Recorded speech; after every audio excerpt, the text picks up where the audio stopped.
chat, which is actually a bit of an achievement given the way today has gone. I very nearly edited Night's stream earlier, but resisted the temptation. I know, it happens. And yes, Knight has moved his thing so he can come down slightly in the window. Just a smidge. As the stream goes on, I'm going to get lower and lower. I'll keep having to shift you back up. The gas piston on my chair is giving out. Sounds like me when we play Burnout Paradise. I'm so crap at that game that as the stream goes on, I get lower and lower. Right. Let's actually have the stream showing what we are playing today, or what we're going through character creation for, which is the Witcher RPG. Fresh out of the box, as it were, by the family Pondsmith. And Saurian, using a version of the interlock system. So anyone who's played Cyberpunk 2020, it seems to be a version of the interlock system anyway. It looks like it, yeah. A lot of family resemblance. It is if you believe Cody Pondsmith. So I'm going with him. I think he should know. He wrote it. Yes, even though he does look 12, it's a bit disconcerting. And I think this is his first lead. Isn't it? It is, I'm sure yeah. His name's been on other products from his father, but I think this is his first lead on the game. So yeah, well done. If I recall correctly, it's him and his other half. It's not Mike. Mike's busy doing. No, it's Cyberpunk. not Mike. I'm not sure. I think it may be him and his mum. I'm not It sure. could well be. I haven't looked it up. Who the other name is, other than it's another Pondsmith. Lisa, which means nothing. Could be anybody. Right. The world of The Witcher, which I'm fairly familiar with. Fishy is somewhat familiar with. Played Witcher 1 and read some of the books. And I've watched most of Witcher 3 on between you and Rainjester. I think I've seen large chunks of Witcher 3. Yeah. So this game is set in the world of The Witcher 3, and it's set on the continent. It's the name of the world.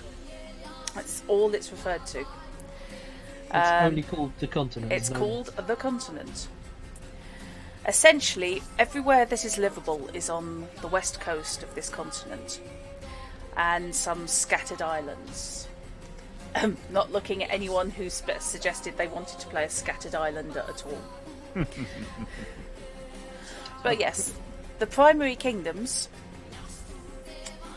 are along the western coast here, which those on stream can see the map, and I probably should have sent you guys. It's okay, I've got the stream open, I can see it. Okay. I've got the PDF open. Fair enough, that's cheating. Since I do own the game. Yes. No, it's okay, I believe you. But no, it's nice to have multiple copies of the game at table. It is, always. Yeah. So, what I do... For a second, I misread the name of the Great Sea for a second. I thought it was the Geralt Sea. I thought, God, how famous is this guy? Yes. Yes, he's actually taken over the entirety of the sea.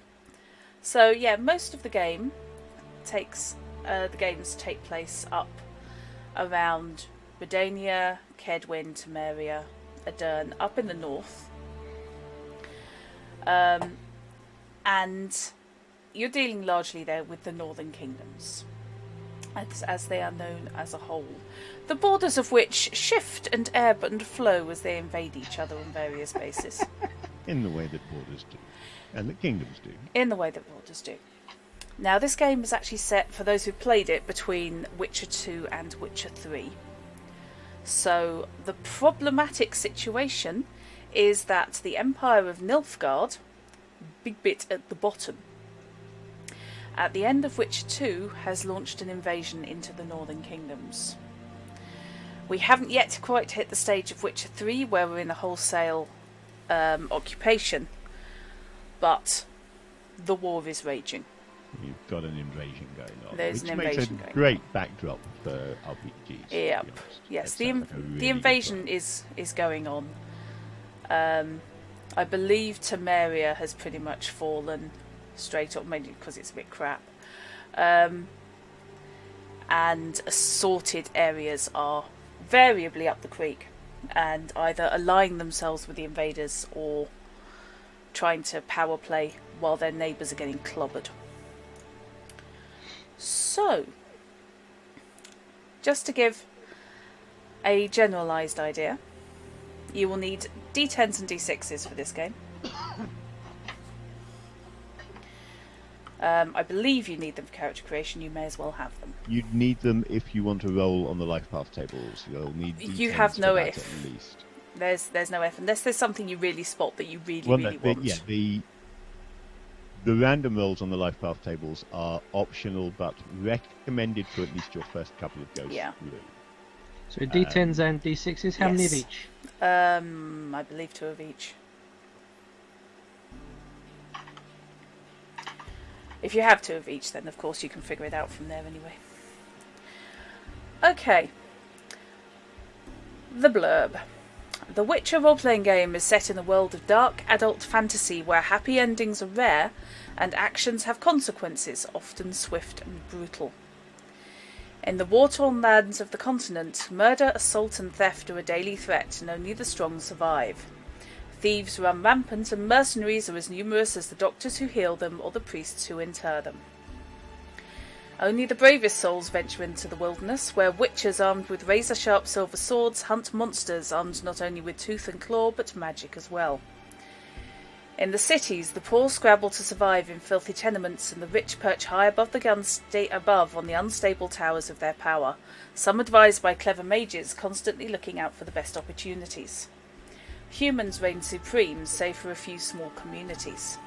Once proud elves and dwarves are kept in hovels and executed daily, often for crimes they've not even committed. Hatred and fear fuel this great blaze, and most will continue feeding the fire till their last dying breath. There are no heroes, only people.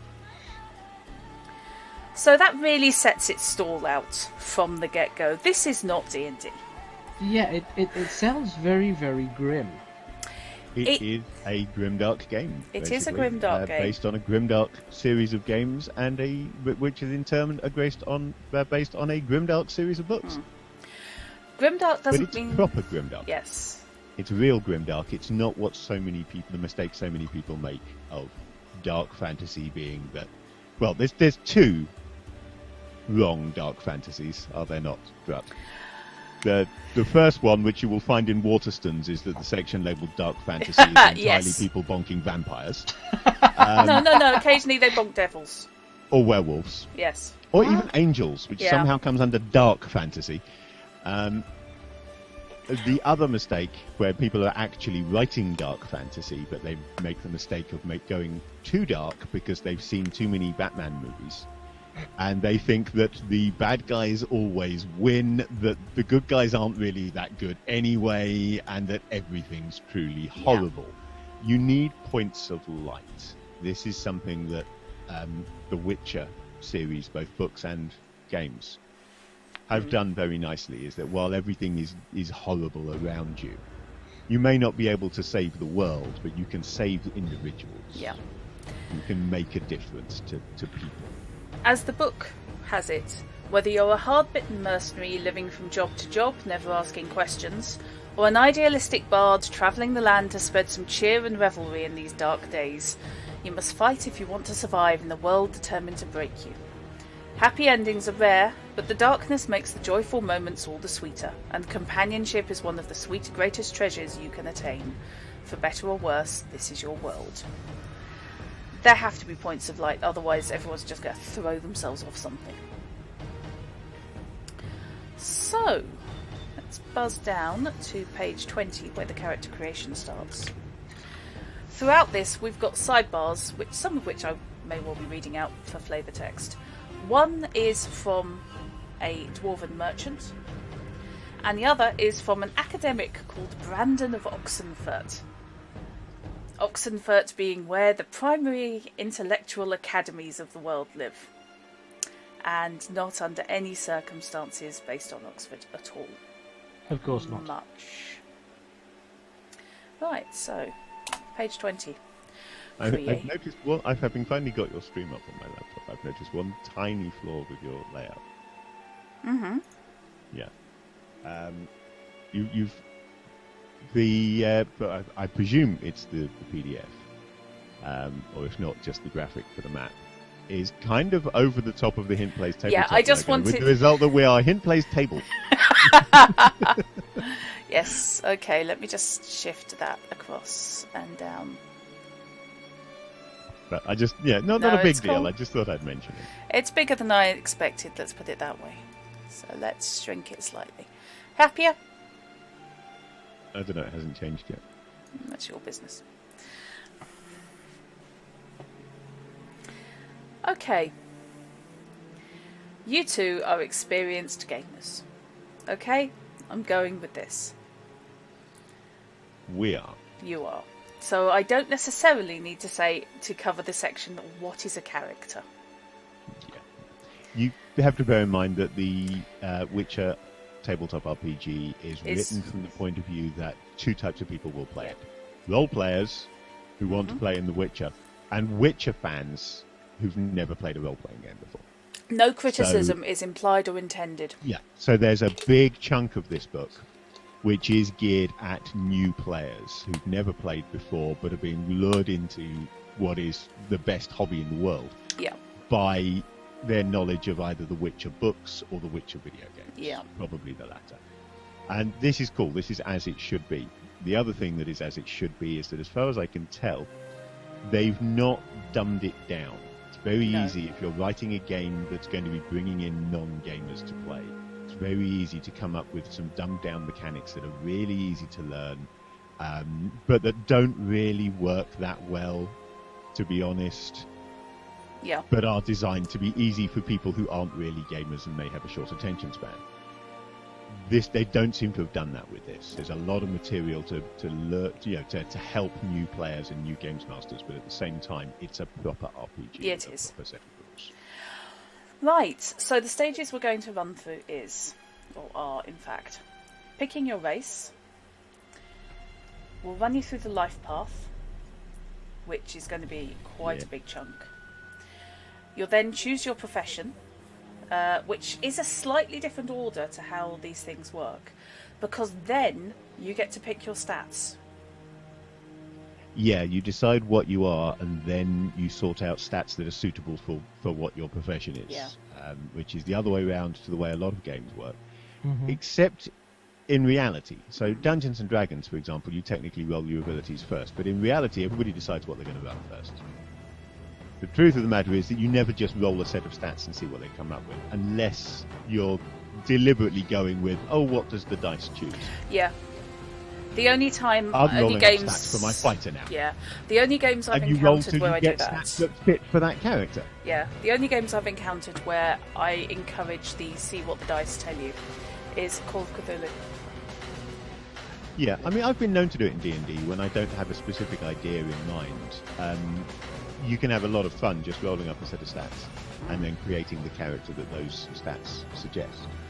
I love this. Peril music has just kicked in while discussing the character creation. I don't want you to take this personally or anything, guys, but I think it could be amusing. Appropriate for character creation, because until you've created your character, you can be in no danger. That is the thing that starts the danger off, is you're coming into existence in the first place. Yeah. So after you pick your stats, we'll then run you through your pickup skills. Some come from your profession and your background, and these will be the ones you pick yourselves. Yeah, you have skills from your profession under pick your profession at 3. Then the pickup skills are the skills that you have that aren't from your profession. So, like if you're a bus driver, not everything you know is about driving buses. Yeah. You may also be able to make a mean souffle. That would be a pickup skill. If you're making an omelette, not everything you do is making an omelette. Right. Then we'll get you your cash, and then you get to pick any weapons, armour and gear that didn't come with either your race or your occupation. Okay. So we get some gear with the occupation. You get some gear with the occupation. You'll get to pick some from the approved list, because everybody should start with the gear that their occupation gives them. You shouldn't have to buy... You're not going to be a mercenary who doesn't use weapons. No. No, you shouldn't, just because you perhaps roll badly on your money. You shouldn't have a fighter who starts with no weaponry whatsoever, and no armor, and no horse. You know, it's that sort of not No horse, looking... maybe. Horses are expensive. Yes, horses are disposable. Yeah, but expensive. Yes. Okay, expensive, disposable. Oh, hello, cat. Say hello, Pippin. And our ratings just went up as the cat comes on screen. That's how you get people in. Wave a cat at the camera. Or a dog, apparently. Dogs apparently work. I just can't get mine on camera. Yeah. Yes, cat. I can't generally get mine on camera except for his tail, which is constantly wandering around. It's a Cthulhuid tentacular thing floating around. I don't get why people refer to their dogs as loaves. That confuses me. As what? I see quite often people refer to their dogs when they're asleep as loaves. As in bread loaves. Which I just think, how much are you feeding them that they're just basically round? What the hell kind of bread do you buy? Okay. In the world of The Witcher, there are 4 playable races that each have their own abilities and drawbacks. Despite the fact they're born as humans, Witchers are considered a race of their own due to their mutations. So, I don't think either of you wanted to play a Witcher. Nope. No. I don't know anywhere near enough about the politics of the world to Witchers go are for cool, something as but unique. I think they're a cool thing to have in the setting, not necessarily a cool thing to be playing. I consider Witchers much like Jedi in Star Wars. They overshadow other things too much. If you have one Witcher in your party, and it's unreasonable to have more than one. Yeah. If you have one, you get into a Doctor Who situation where everyone else really is just companion to the Witcher. It can work, but they have to be very, very strong characters aside. And they tend to work for shorter durations. You'll have a party of a cast of characters coming in and out with the Witcher at its core. A Witcher's good in a one-shot where you can have that this is that one situation that they all happen to be in, and the Witcher may be the central character, but everybody else is still going to be important to it. Yeah. Particularly if they have skills that are necessary. Like, if you play the Witcher video games, there are NPCs that are in and out for sometimes quite long sections of the games who provide that information or skills that Geralt doesn't have that are needed for those portions of the game. Yeah. And that's the kind of thing where you can make it work the same way in the tabletop RPG, I feel. Right. Something that's quite important in this game is the social standing of characters. Humans are the dominant species on the continent. After a series of wars in which the elves and dwarves sided against the humans of the north, the non-human population, elderfolk if you're being polite, of the northern kingdoms has become a downtrodden group of second-class citizens.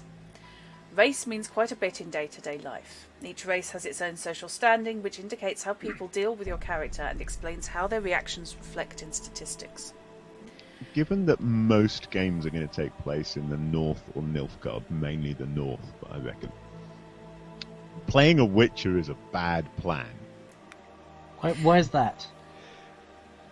Again, working from the point that I know nothing where about Matt the is game. getting to here is a table on the bottom of page 21 of the rulebook, which lists the different territories, and for each race, and then it lists mages as well, as if they were a separate race, how they are viewed. And they can either be viewed equal, which is just bog average, they can be hated, they can be tolerated, they can be feared.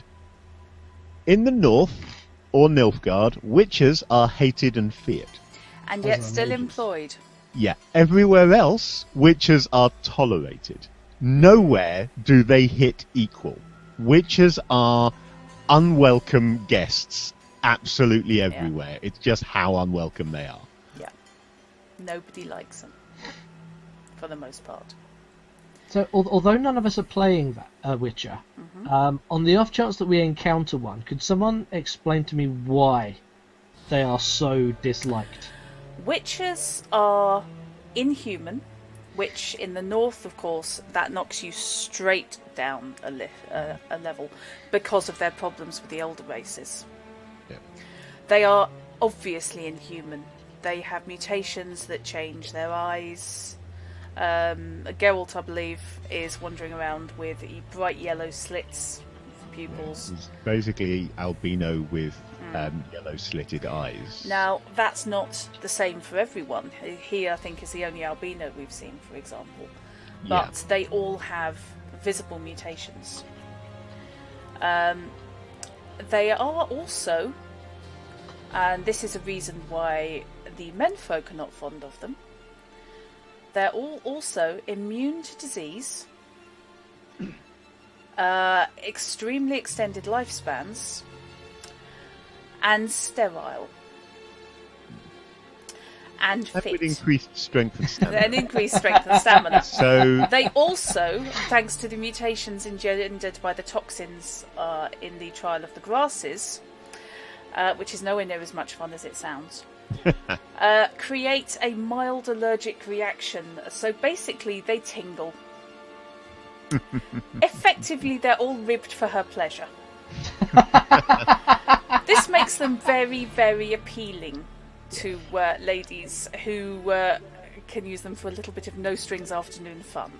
So, I think is the Witcher profession exclusively male? As far as... Canonically... yes. Basically, it's that women don't, or girls rather, because it's when they're very young, tend not to survive the Trial of the Grasses. Okay. However... So, in the fiction, yeah. the only female Witcher isn't a mutate. No, she's a weird not mutated truly, throwback anyway. She's not truly a Witcher. She just has Witcher training and does the job without actually being a Witcher. No, she has other things. But don't tell her that. Yeah. But in the role-playing game, it's down to the GM. So I would not necessarily object if somebody wanted to run a female Witcher. It's but the old. they're going to be all rare. RPGs are altverse. No matter what you're doing, you're playing in an altverse, because the moment you put a GM and players into it, it changes things. Yeah.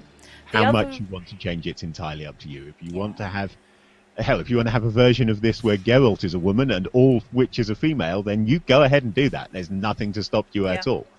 Might confuse it for people, but yeah. Yeah. The other reason that witches tend to be dismissed and disliked is they are purely mercenaries. There is actually historical evidence in canon of there being books written on the price lists for, and this is how much it will cost a witcher to take care of XYZ beasts. These price lists need to be updated on a regular basis, otherwise you end up in a situation where the poor old witcher agrees a fee and the farmer doesn't quite realise that it's perhaps double or treble what the old money said. I think what we haven't covered so far is, to my mind, the true reason witches are hated and feared, which is the simple fact of human guilt and fear. Witches kill monsters, that is their job. Yep. But an important factor about monsters, which most people don't like to admit within the setting, is that in this setting, almost every monster, not everyone, but almost every monster, is created by somebody's sin. Oh. All of the undead and nasty things that lurk on the outskirts of towns, they are all created by something that has happened in the area. So, in many cases, the Witcher will not just kill the monster, but in order to stop it coming back, they may have to kill the person as well. And that doesn't make them popular. That's interesting. See, that's something that I hadn't picked up from watching Drut and Ness play the Witcher. That's really well established in the first game. Which I haven't seen or played yet. Which is well worth playing. I mean, it still stands up now, to be honest. It still looks pretty good.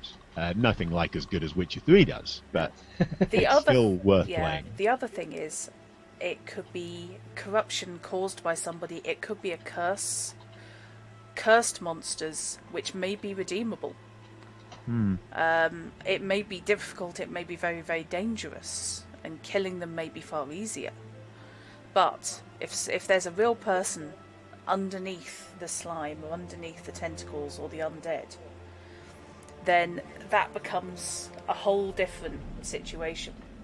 Oh, okay. And witches tend to see things differently. I mean, even between witches, they tend to see things differently. Some may just see the more expedient method of, well, we're getting paid to dispose of this, so we're going to go in, we're going to deal with that. Day rate gone. We don't care about who drove this woman to suicide. We don't care about who betrayed her and, you know, needs a stern talking to. One of the things that makes Geralt the person that Geralt is that much though he tries to pretend otherwise, and he has that low empathy that all Witchers have, Geralt basically gives a damn and is an honourable and decent person. So when Geralt turns up to clear whatever it is that's menacing your village or your town, you can never be entirely sure, unless you already know what caused it, where he's going to end up swinging that sword of his. And the final reason... Cool. I like that. Yeah, the final reason they're disliked is Witchers are loyal to their order. They're extremely powerful, supernatural, magic-wielding warriors who are not beholden to any particular king. So when you say order, is there a religion that goes with it, or is there a clan or something? It is. Clan is probably closer. Each of the Witcher schools is their own order. So, for example, Geralt is School of the Wolf. Hence, things like the Medallion, which is the wolf's head. They have their own style of armour, their own style of fighting. We've seen in-game, I believe, School of the Bear and School of the Cat.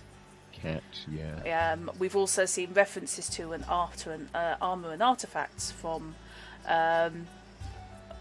believe it's Hawk, and other, basically, there are several other schools. Griffin. In terms of standard fantasy, both fiction and RPG, the Witchers operate most like an assassin's guild. Yeah. In a lot of both fiction and role-playing games, assassins are a very tight-knit, clannish group who follow their own rules and don't much care for anyone else's, and who go where they're paid to go and do what they're paid to do, but within, they have their own standards and they choose what jobs they will take and what jobs they won't, within reason, because they need the money. Yeah. For example, the School of the Cat. If you take the traditional fantasy assassin and just change their target from people to monsters, and you've pretty much got Witchers. Fair enough. Yeah. Example, School of the Cat, traditionally very sneaky, prone to more assassin tactics. School of the Wolf, slightly more upfront about things, and more likely to go in and deal with things face to face. School of the Cat, they may well be, half a mile away with a really powerful crossbow. Right. Either way, though, I apologise for derailing. But... No, it's fine. We've got an entire session. It's not going to take an entire session for you guys to do the characters. And if it helps give you an idea of the world, it really does. Thank you. Yeah. So I will ask a lot of I know nothing questions. That's cool. So, on the plus side, anyone that's watching will kind of learn about it through me, because I haven't got a clue. Yes, voice of the audience. Going back to Doctor Who, you get to be the companion. Exactly, yeah. You're here to run around, look good, and ask questions. Yes, and occasionally trip over invisible blades of grass. Wait, did you say I could look good? Where do I sign? Okay. So, just a quick buzz through social standing. Secret standing? Where'd that come from? Equal standing. Characters with social standing of equal are seen as peers. They take no penalties to social interactions, but don't gain any bonuses either. People will generally judge them on their appearance and actions rather than their race. Tolerated characters are present in society but not really respected or considered equal. They take a -1 to seduction, charisma, persuasion and leadership with people. As I said, that's as good as a Witcher ever gets. Feared, considered frightening to the average person. You only gain the feared social standing through mutation into a Witcher or horrible scarring.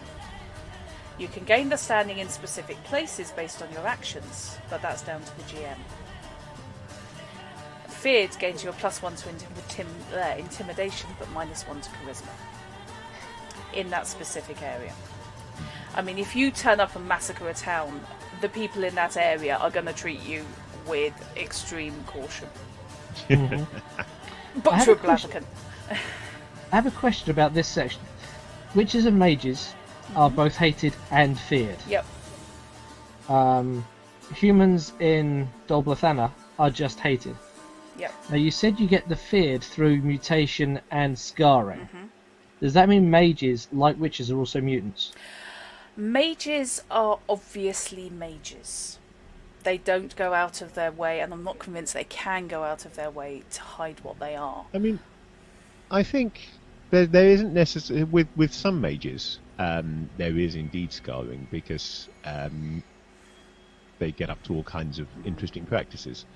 But Alchemy if you and look at fireballs in an Triss, enclosed space. if you look at Triss and Yennefer, though, for example, if they're not actively throwing magic about, neither of them is obviously a mage. Mind you, neither of However, them looks like that. Once Okay. there is They that. don't. Triss has horrible scarring on her chest, Yeah.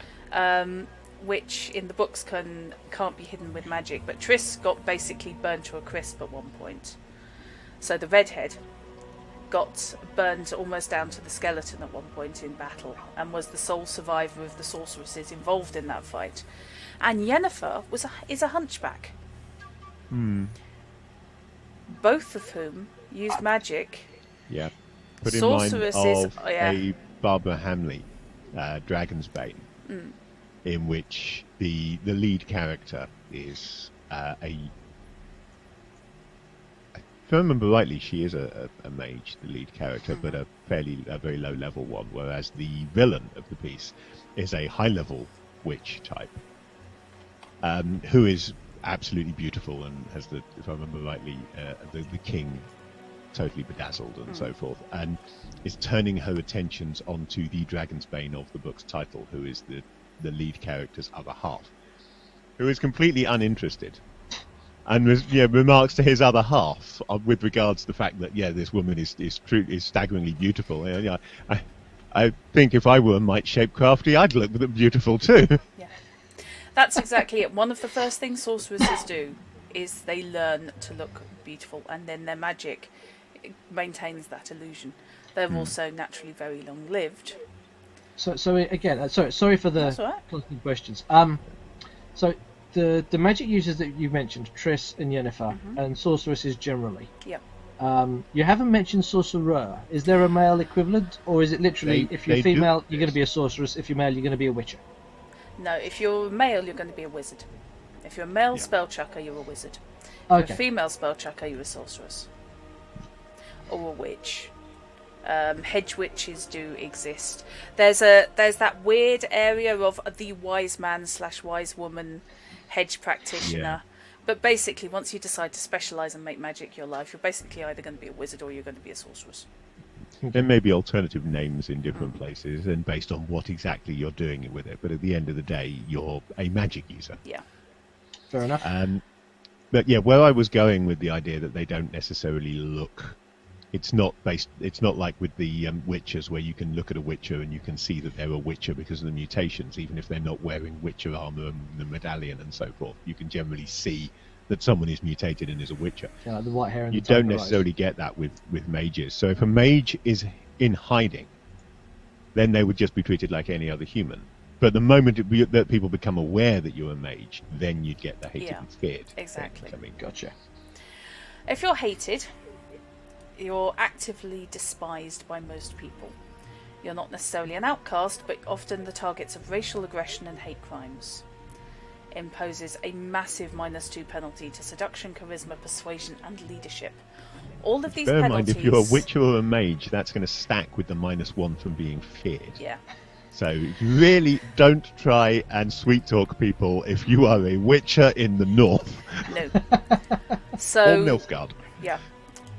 This social standing is how strangers feel towards you.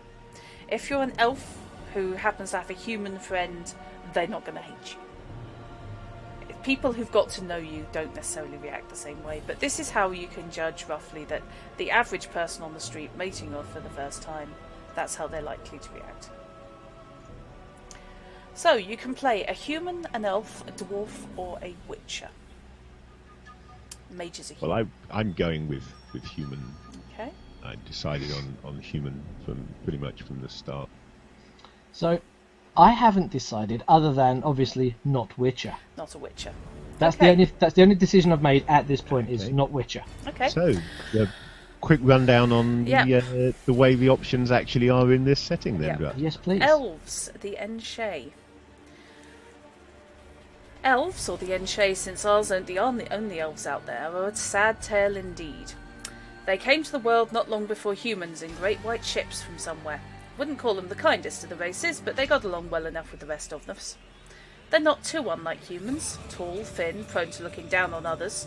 Only difference is their pointed ears, their eternal lives, and their bond with the land.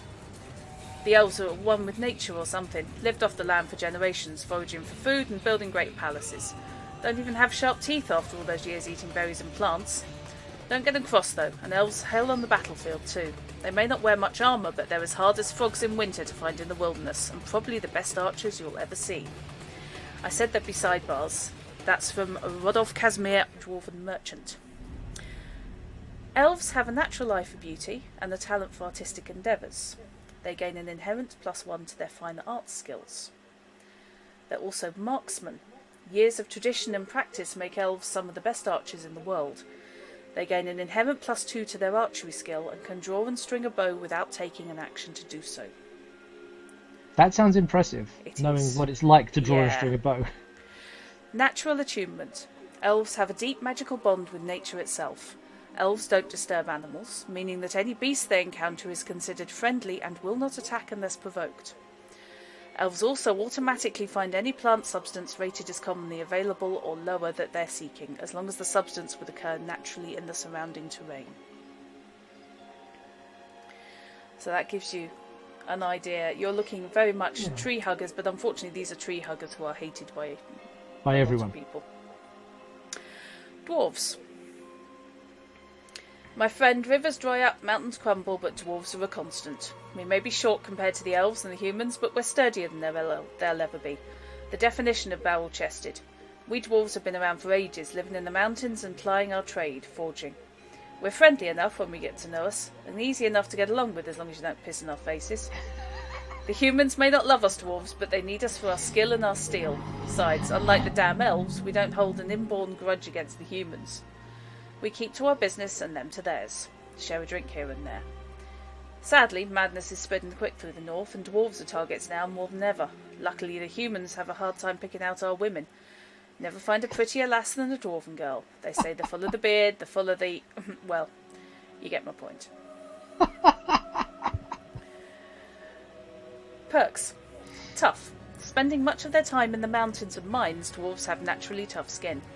As such, a dwarf skin has a natural stopping power of 2. Basically, they come with basic built-in armour. Got light armour, yeah. Wow. Thermal plating. Yeah.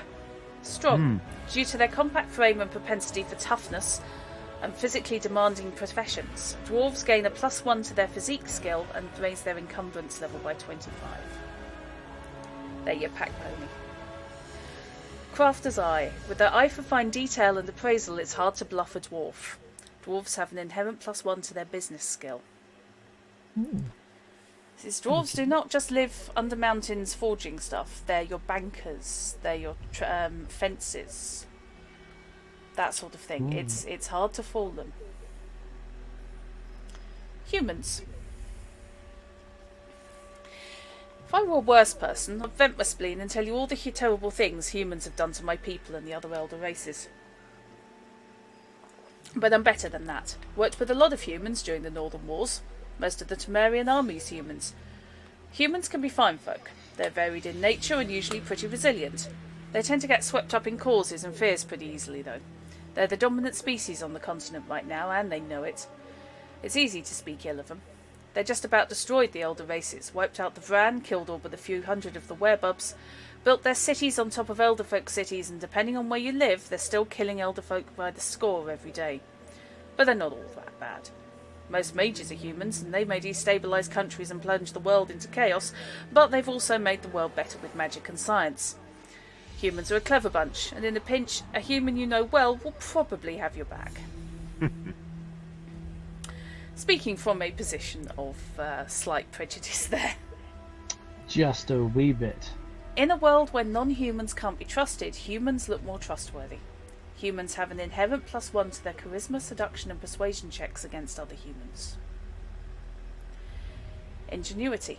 Humans are clever and often have brilliant solutions to difficult problems. Humans gain an inherent +1 to deduction. Blindly stubborn. Part of the human race's greatest strength is its willingness to charge forward endlessly, even into truly life-threatening situations. A human can summon up their courage and re-roll a failed resist coercion or courage roll 3 times per game session. They take the higher of the 2 rolls, but if they still fail, they cannot reuse the ability to roll again. So, a blind unwillingness to look reality in the face will see us through. Yeah, see us through every time, yes. Yeah. So, yeah. Right. Humans. Onwards! Humans, elves, or dwarves. Yes. Full steam ahead and damn the icebergs. Exactly. So, okay, given that I myself am short, round, and bearded, I'm not going to take the dwarf. Fair enough. It's a little bit too typecasty for me. Yeah, it's fair enough. Which leaves me to either elf, human, or mage, which is a human. Elves and humans at this stage. Ooh.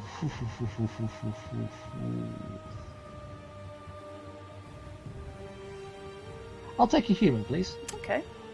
Take 2 humans into the shower. I'll take a human for 10, please. So would you like to note down on the character sheet under perks, Or on your piece of paper if you haven't got or on your character. piece of paper if you haven't got the character sheet? Okay, under perks, yes. Yeah. Trustworthy. Ingenuity. And blindly stubborn. I've met the pair of you. Somehow that's perfect.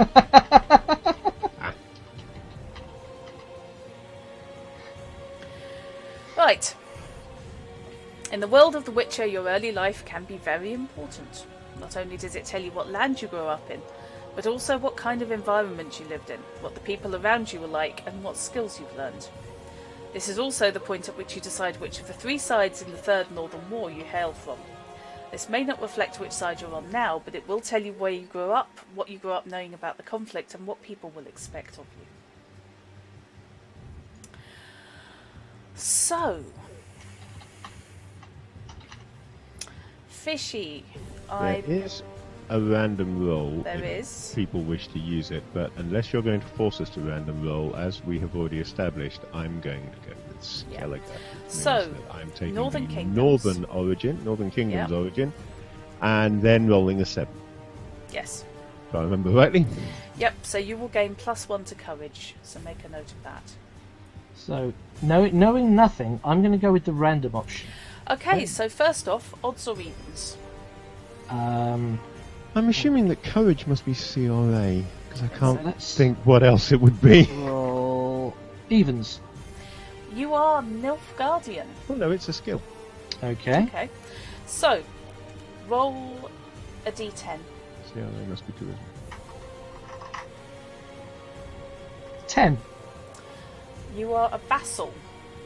So, roll a d10 again. 8. Oh, great. You would come from the one I can't bloody pronounce. Macht. M-A-E-C-H-T. That's your country of origin. Or region of Gotta origin. love the random method here. I was thinking, yep, Malturga, Martina, Nazir, yeah, that's fine. Macht. What the hell? Which gives you +1 charisma. Okay. For your Looking for somewhere I can put. I'm just stick that down in perks for the Yeah. minute. Fair enough. So I'm a Nilfgaardian vassal. Yep. The Nilfgaardian Empire, basically you've got the heart of Nilfgaard, and then you've got the rest of the world that they've conquered. And it's a +1 charisma. +1 charisma for that one. Okay. Familial fate. So, Yeah. would you like to roll me something and tell me whether you got odds or evens?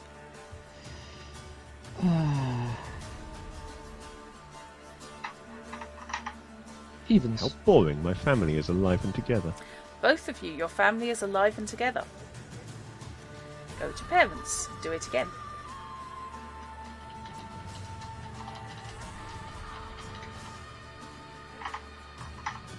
Three. So odds. So, something happened to your parents' night. Oh dear. And Fishy? Hang on, I haven't got that far yet. Okay. I forgot to add a layer to the page that actually has this stuff on because it's on a different page. Oopsie. And now I can't see my monitor because there's a cat in the way. Excuse me. Right, so let me just write.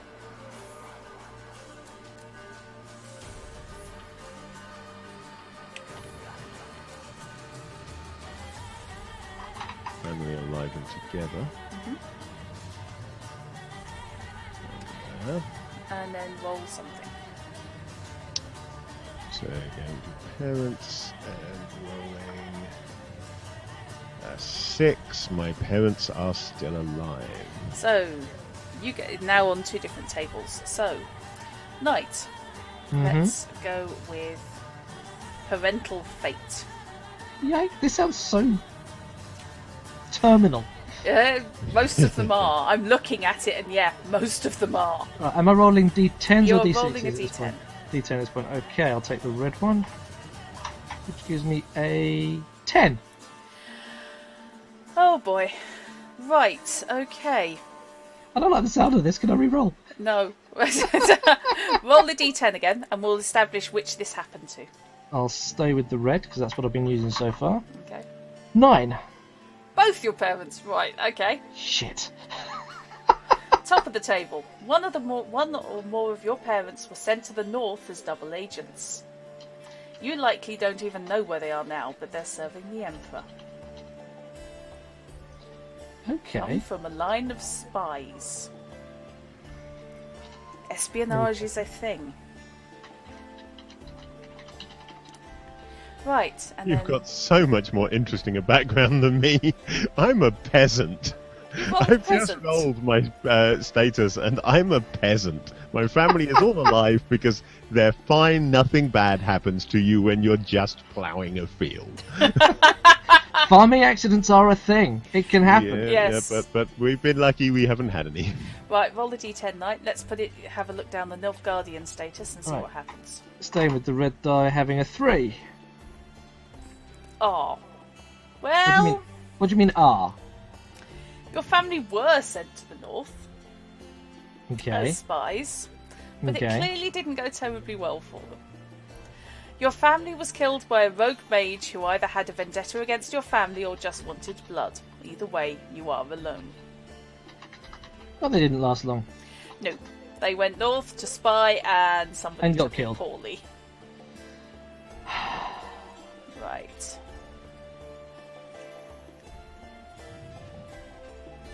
Oh, hang on. Hang on. No, you're good. You're good. Ignore that. Ignore that. That was family fate, not parental fate. I thought Okay. that seemed sorry. unlikely for Sorry. where you currently were. Yes, your family are not dead. They're just off being James So Bond. the same roll on parental fate would give No, you... same role on family status. Oh, family status, rather, yeah. Knights. Your family were knights. You grew up knowing it was your duty to serve the Emperor, and that all of your luxury was a reward for your eventual service. Don't Okay. expect me to do a lot of forelock tugging just because you're a knight and I'm a peasant. You actually rolled an 8 to 10 fish. I Well rolled done. 8 to 10, yeah. I rolled a 10. God's sake. I thought, wow, I've actually rolled a 10. I never roll a 10. Oh, it's shit. Did you know? Oh, hello, Taladir. Hey, Taladir.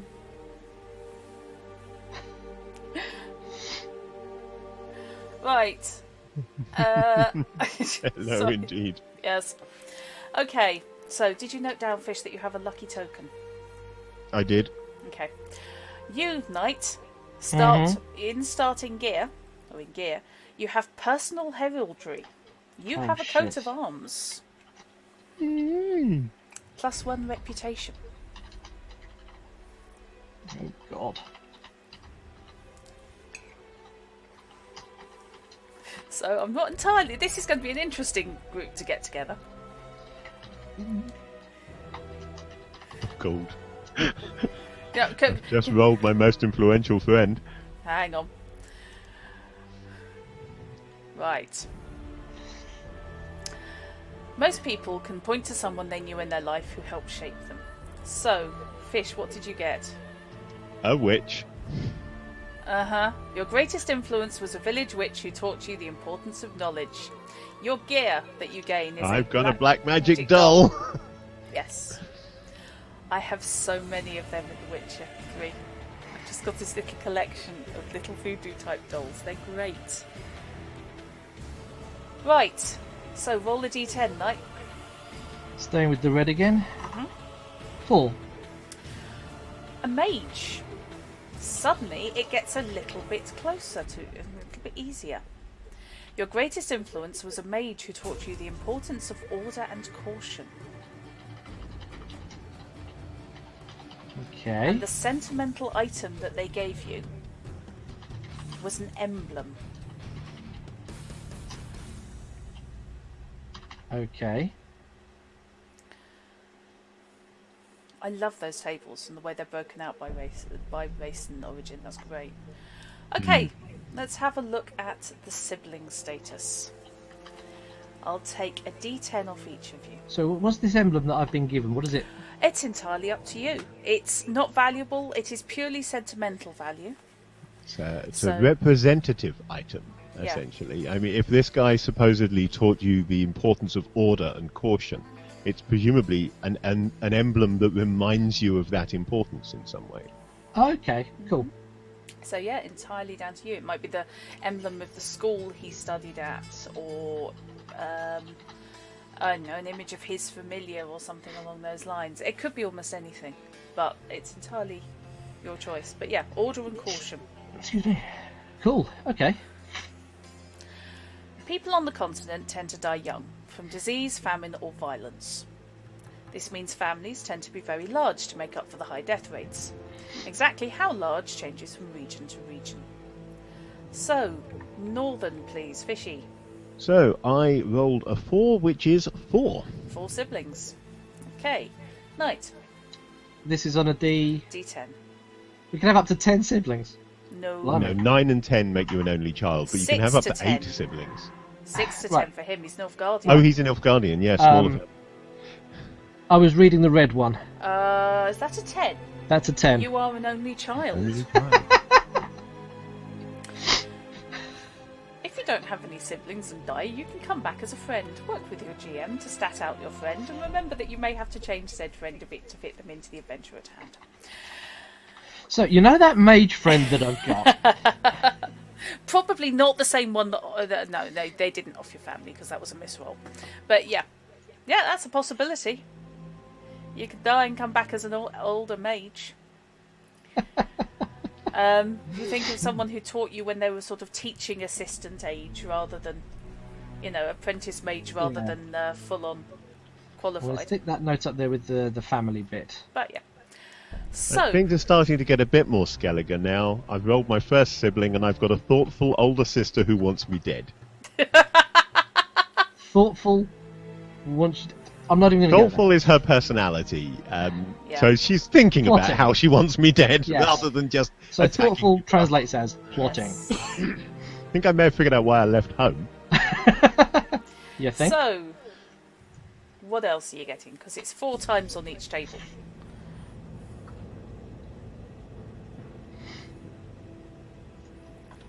So this time we've got a male, so an older brother, Yeah. who also wants me dead. I think we've just figured out why you left Skelliger. So I've got a shy older brother who wants me dead. Okay. Have you decided whether you want to be a boy or a girl? Actually, either of you. I'm going I'd to go stay male. male. Yeah. I had a feeling you probably would, but yeah. I have cross-played on occasion, but Next. not in a game that I'm not familiar with the background or cultures of. Fair enough. Ah, a younger brother finally, Who wants you dead? who has no feelings about me at all. Okay. And I didn't see what that die came out as. So I've got a depressive younger brother who has no feelings about me at all. Doesn't sound so bad. So is that all 4 or is that 3 of them? That's 3 down. Okay. So write this in. With no feelings about me. And last, but probably not least, we have got another brother. for another younger brother. Another younger brother with no feelings about me. Good. Who is immature. Okay. So, plot hook that will get you in trouble. Potentially. I'm immediately going to make a decision on my background here. Okay. What I'm going to say is that they're quite a bit younger than me. And the reason that my two younger brothers have no feelings about me is because they basically don't know me. Because I'd up and left after rowing with my elder siblings when they were too young to really remember me. Okay. So, death and siblings. Just like in the Witcher novels and video games, the Witcher pen and paper tabletop RPG is dangerous. Well, the game is, the actual playing of it, not so Playing the much. game, the RPG is not dangerous, but it's dangerous to your character. Yeah. If you take on a threat far greater than yourself, have a stroke of bad luck, or follow a suicidal plan... You're looking at me there. There is a very high chance... How many cameras do you think I have? I love the fact you both took it personally. There's a very high chance you're going to wind up getting killed. Since this is a world without resurrection, and this is something I feel need not to... I know I've told you guys, but to emphasise to the viewers, there is no raised dead in The Witcher. Yeah. No. Your character is 110% dead and won't be coming back unless somebody uses necromancy to drag your consciousness back into your corpse for a couple of minutes. This is where siblings come in. We suggest if your character dies and they have siblings, you pick up as any one of them. Possibly trickier for you, Fish. So, in my case, yeah, one of my elder siblings turns up for the party? Possibly. Yeah. There's also the element of to even be though... sure he was really dead. Yeah. Also, there's the we want you dead, but we bloody wanted to kill him. Well, he came here to stab the body a few times because I don't believe it otherwise. Yeah. I am from Skellige. Yeah.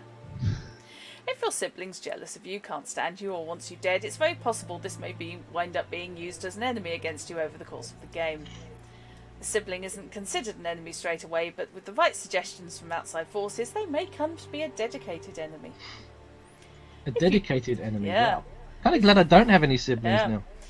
Yeah, I love the fact that the one who comes from the great courtly backstabbing nation of Nilfgaard, his parents just went, you know what, one's enough. Your life events. Right. Fun. After you've figured out how you grew up, and how Fishy's character grew up, is God knows, you get to find out what happened to you over the course of your I may be life. slightly paranoid. You could get disgustingly lucky and have all sorts of friends, boons and skill improvements, but you could also get struck by disaster. Right, Yes. roll a d10 for every full 10 years you've been alive. Now, this is where you get to pick your age. Do we So, pick for or do we starters, I'm randomise? going to roll for the first 10 years because I'm definitely at least that old. Yeah. This isn't necessarily a game where you need to start as a 15-year-old level 1. I mean, do we have to pick an age, or can we randomly generate how old we are? You can... There might be a Basically, things thing somewhere for things it, cap I'm not out sure. over 45 years old. And that's when you start taking hits to your stats. Okay, well, given that I'm human, let's go with early 20s. Okay. So we're rolling you get 2 2d10, rolls. yeah? Yeah. Okay, I've got 2 dice, so red 10 is the first 10 years, blue 10 is the second 10 years. I'm intrigued by the fact that I had a problematic love affair within my first 10 years. Well, didn't we all have that? Primary school, wandering around, you know, that whole linking little fingers in the playground? Oh. Okay. Right, okay. Yeah, so I had a romance with a non-human in my first 10 years. Okay. And Knight. First 10 years I rolled a 1, second 10 years I rolled a 5. So in the first 10 years, you had a fortune or misfortune, and the second 10 years, allies and enemies. So, let's start with the fortune and misfortune. Right. Let me just check. Roll a d10 and give me odds or evens. Okay, taking the red die again, I have a even. And even. You got in. Okay, it's a fortune. Yay! Right, roll the d10 and let's find out what it is. Sticking with red. 5. A witcher owes you. Bloody hell. You encountered a witcher at some point and managed to garner a favour from them. This was in your first 10 years of life. Wow. As a kid, you encountered a witcher and they owe you a favour. Witchers are very long-lived. It's entirely possible that at any stage... Yeah. Well, I've worked out definitely why I left and why my elder siblings hate me. Oh, or want me dead, rather. Uh-huh. Yeah. I am going for my problematic love affair being that when he was maybe 9, 10, around there, the upper end, I think, of the first decade,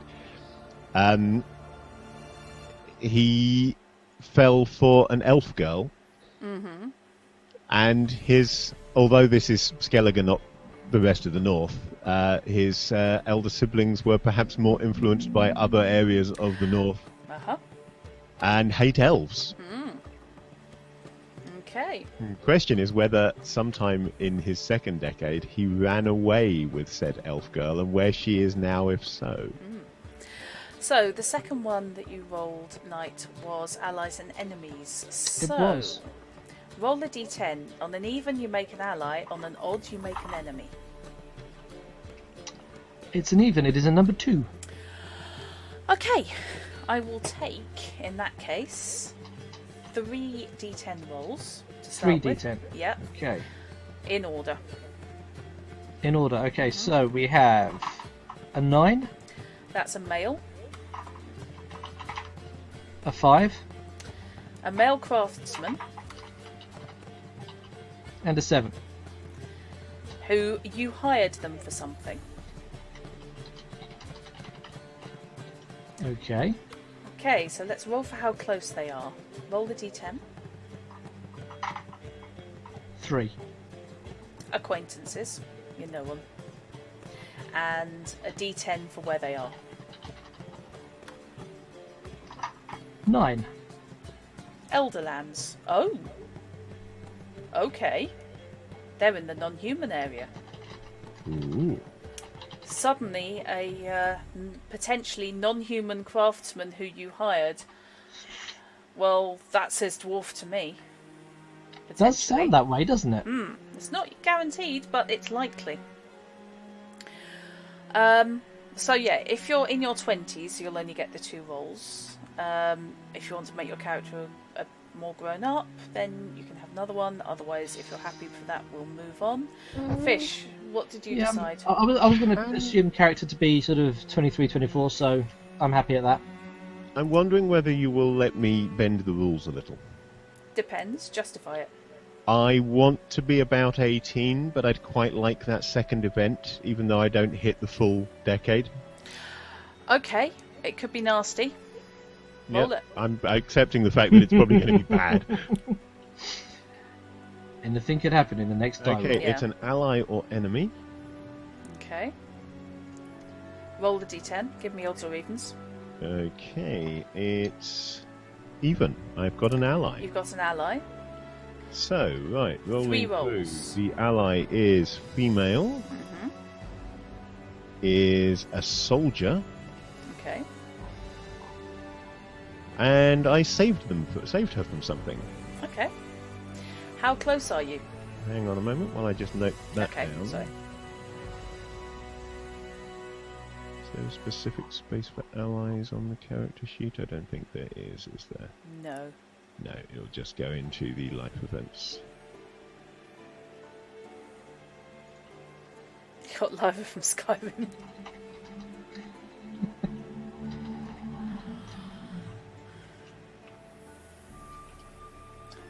Right, So, how close are you? How close? We are friends. Okay. And she is in the Empire of Nilfgaard. Okay.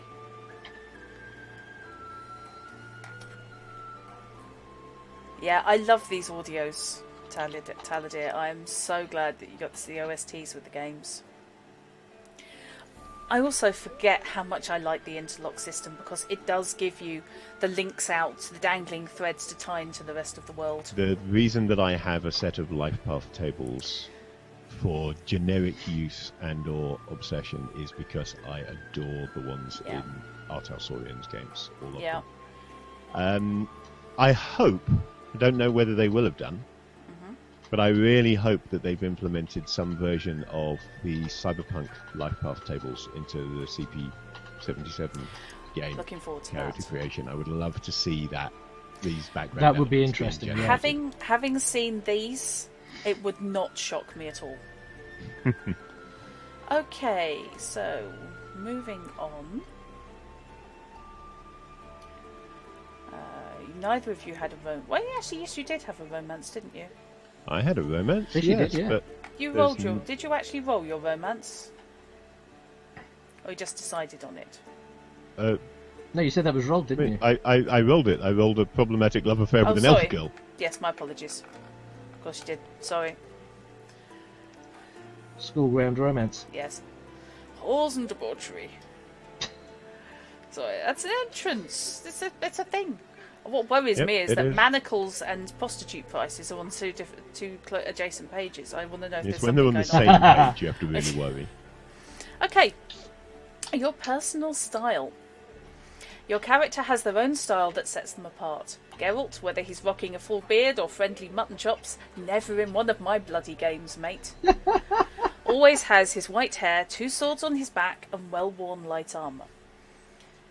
This is why Geralt in heavy armour is a crime against God and nature. he fights really badly when I play him dressed in armour of the bear, because that's awful. If you want to take a random crack at style, or you're just not sure what your character's like, roll below.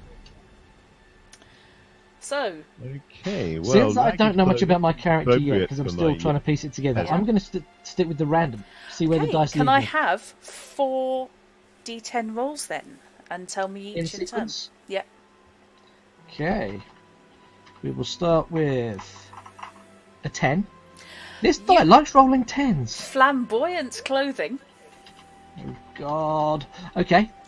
and again, your personality 4. is idealistic. Oh my God, Okay. he's an idealistic from a knightly background. Oh no. With flamboyant clothing. Yes! I'm a cavalier. Roll again. This is for your hairstyle. It's not guaranteed this is what you're sticking with, but you probably 9. rotate back to it. Complicated. Is that hairstyle or romantic relation? Complicated situation? hairstyle. Okay. And affectation. And affectation. Affectations. You're now rolling for your That's- affectations. Right. 2. Rings and jewellery. I can get with that. I'm just worried about 8, which is eye patch. Fishy. So, yeah, I wear ragged clothing. Oh, God. I have a nervous personality. My hair is long and loose, and my affectations are insignias and plaques. Okay. Skelligers are very... Skelliger are very, the family line. Skelliger strongholds and villages. Yeah, but bear in mind, I'm a Yeah. peasant. I know. Yeah, I don't they still have a are. family line. You still do. I've got a family shovel. That's about it. But you'll still know that shovel back 4 generations at least. And be able to recount stories of a particularly dangerous cave worm that you decapitated, your Stories great-great-grandfather were told decapitated. of my... I don't know why I'm doing that voice, because that's not right. You should be it's Irish. It's Irish. It's not Irish, it's the gala. Irish. I've heard the Irish. soundtrack. Specifically Irish. I know, I've heard some of it, and it is specifically very Irish. I remember tales of my great-grandfather. He dug up I don't know, again, losing the voice, can't do it. A particularly tough tree root with this shovel. Yeah. Actually, it's Skelliger. Everything's tough in Skelliger. Okay, your values. Sticking with random. Jesus. Right, let's go with it. D10 3 times. 1 second, I'm making more space here.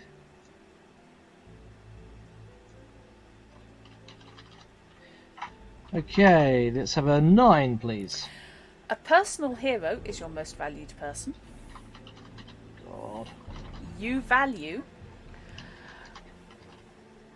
your next roll. 1. Money.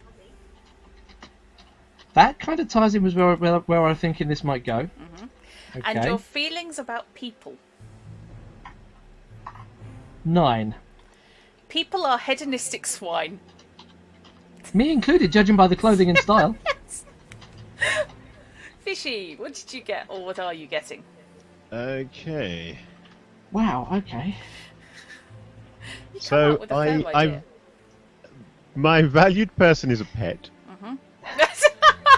Because your entire family has let you down. Because my whole family hate me. Yeah. Yes. No mention of whether my parents hate me as well, but certainly my elder brother and sister do. Yep. And I don't really remember my younger brother and sister because they were too young to be interesting when I left town. Okay. I value knowledge.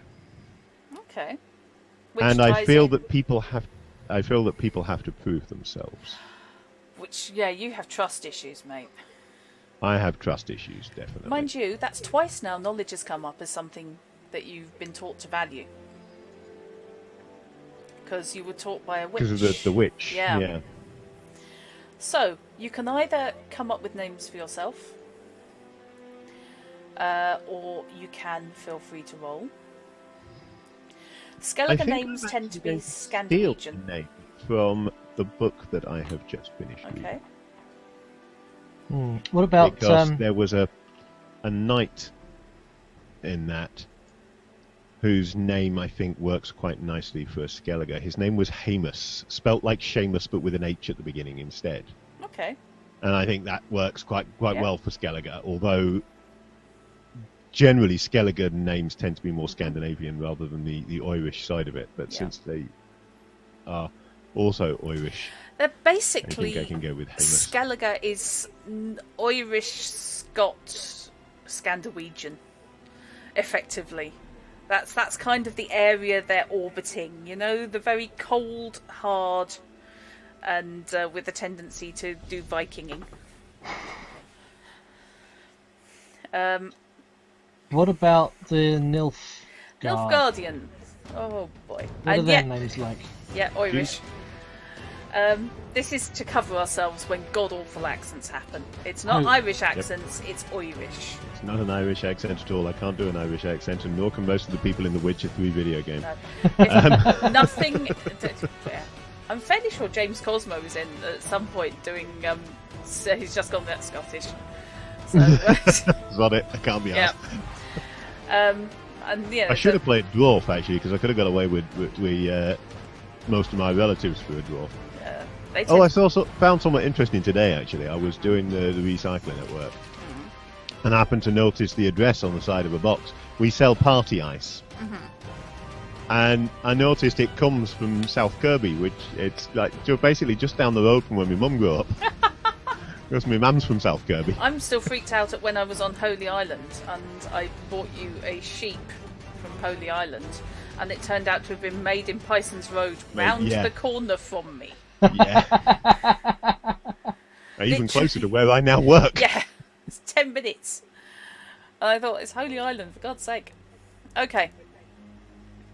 So, Nordling names are generally European, while names in the Elder Speech are usually Welsh or Celtic in the case of some elves. Basically, you know, too many A's and E's and stick them together with apostrophes and you're probably in the right area. Skellige are Scandinavian. They don't use Scandinavian, I use Scandinavian. I apologise in case anybody is. But it's that kind of lump. I'm not breaking it out by political. It's anywhere that's got free electricity. We're English, we're an inherently racist nation. Well, thank you for that. I'm not. I'm not a No, nation. I think we have a wonderful, casual and harmless racism in England. We stereotype anyone who isn't from England, and that includes the rest of the United Kingdom. Stereotype Horribly. England. But we don't mean any harm by it. It's a strange thing. Yes, and in England you tend to stereotype the bits of people from the bits of England you're not from. Oh yeah, I suppose we do the same thing with the rest of England as well. Just Yeah. move it down further. Particularly normal for Norfolk. Yes, bloody northerners. Okay.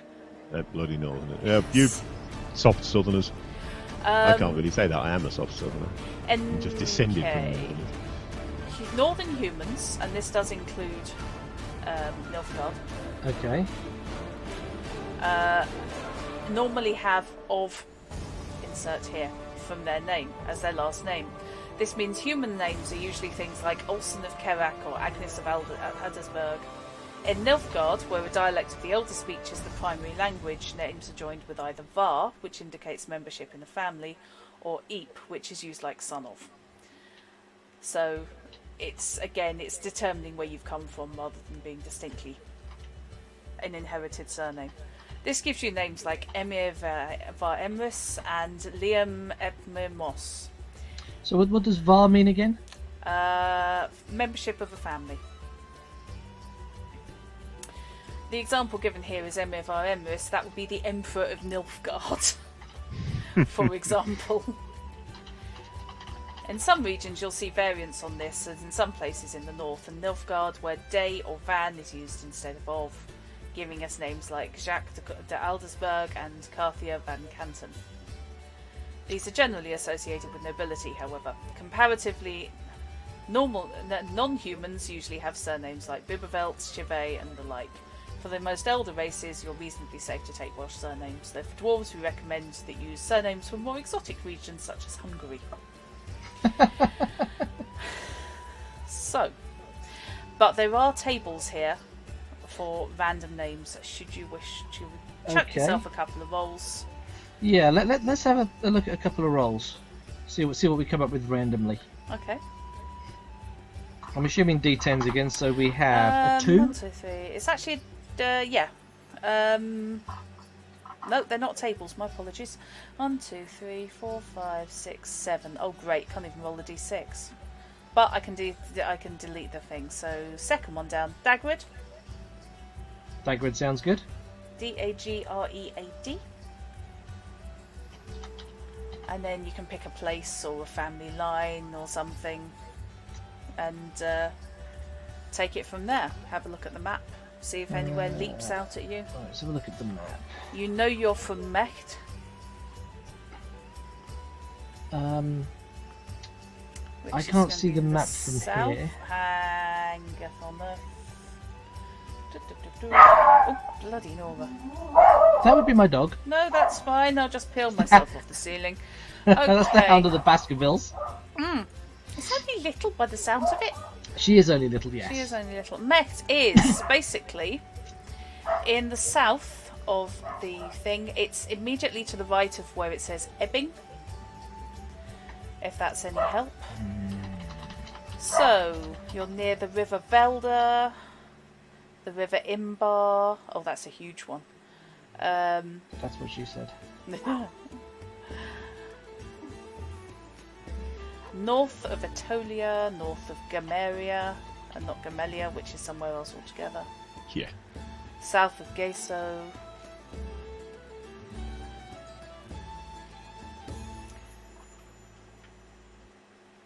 West of the mountains.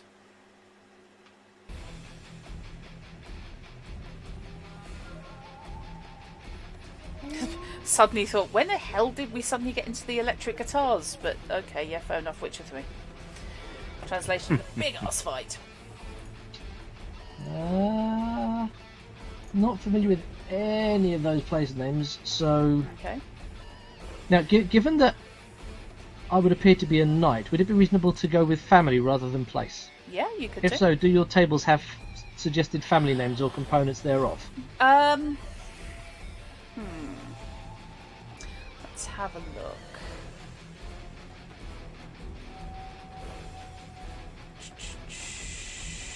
Not really.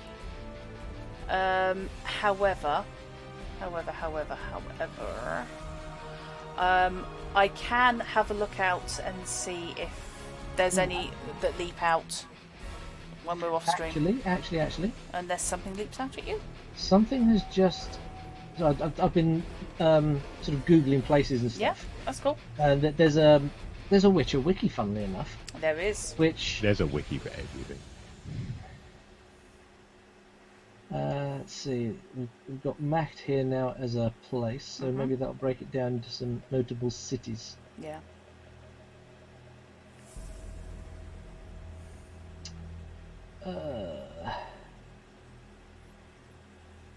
Locations, okay.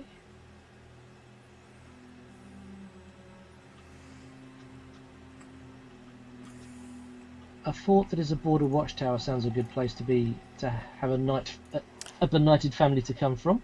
I think your family is definitely benighted by the sounds of it. No, not blighted. Ah, no, benighted. Rocane sounds nice. Yeah, that's perfectly A fort reasonable. located in Macht.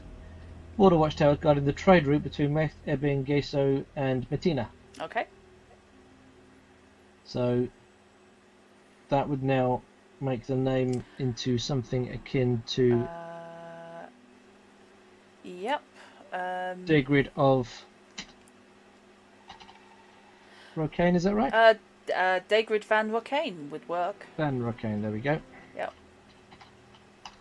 Because I'm not going to make you go Dagread de Rocane, because that's just setting yourself up for a tongue twister. But Van is DDR perfectly for short. acceptable. Yep. Cool. Right, we have a name. Okay. Superb. So, Fish, what did you end up going for? Heamus. That was it, sorry. Of Which is the only anywhere in name particular? he's a peasant. That's the only name he has. He doesn't advertise where he comes from because he made a break from that when he was about 12 and has no desire to go back. You realise when he was 12, therefore, he presumably hopped a ship.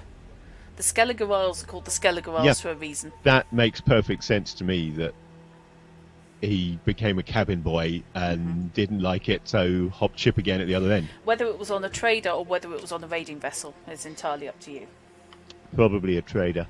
Okay. In the Witcher Tabletop RPG, your profession is what you do to make a living. This is what you're best at and determines your basic skill set and starting possessions.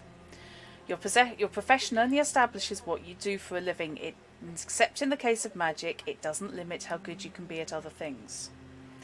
It establishes where you'll probably want to focus your improvement, but doesn't tie you down. The best example of this is Zoltan Chive in the Witcher video games. Zoltan, one of Geralt of Rivia's best friends, is a hard-drinking, hard-fighting dwarf who helps hold the walls of Vergen against the forces of King Helsit in Cadwin. By profession, Zoltan's a merchant and a tavern owner. So, it's what you do, it's not necessarily who you are. That's how you put bread on the table. So, each profession comes with a defining skill, a vigour, no dirty jokes please, professions with inherent magic, highly unlikely, a skill package and starting gear. So, let's go. The occupations I will run through for you, and then if anything appeals, we can dive in, okay? Before you do, in the preamble you said that magic could prevent skills elsewhere. Yeah.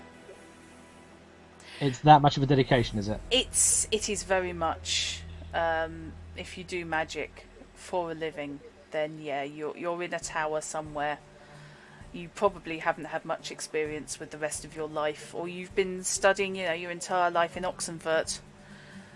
Probably again in a tower somewhere because the roof keeps blowing off. And presumably, conversely, if you don't have magic as your main profession, you've got no chance of a minor pretty much ability. Pretty much. I think you can learn about magic, but it's pretty much a closed shop.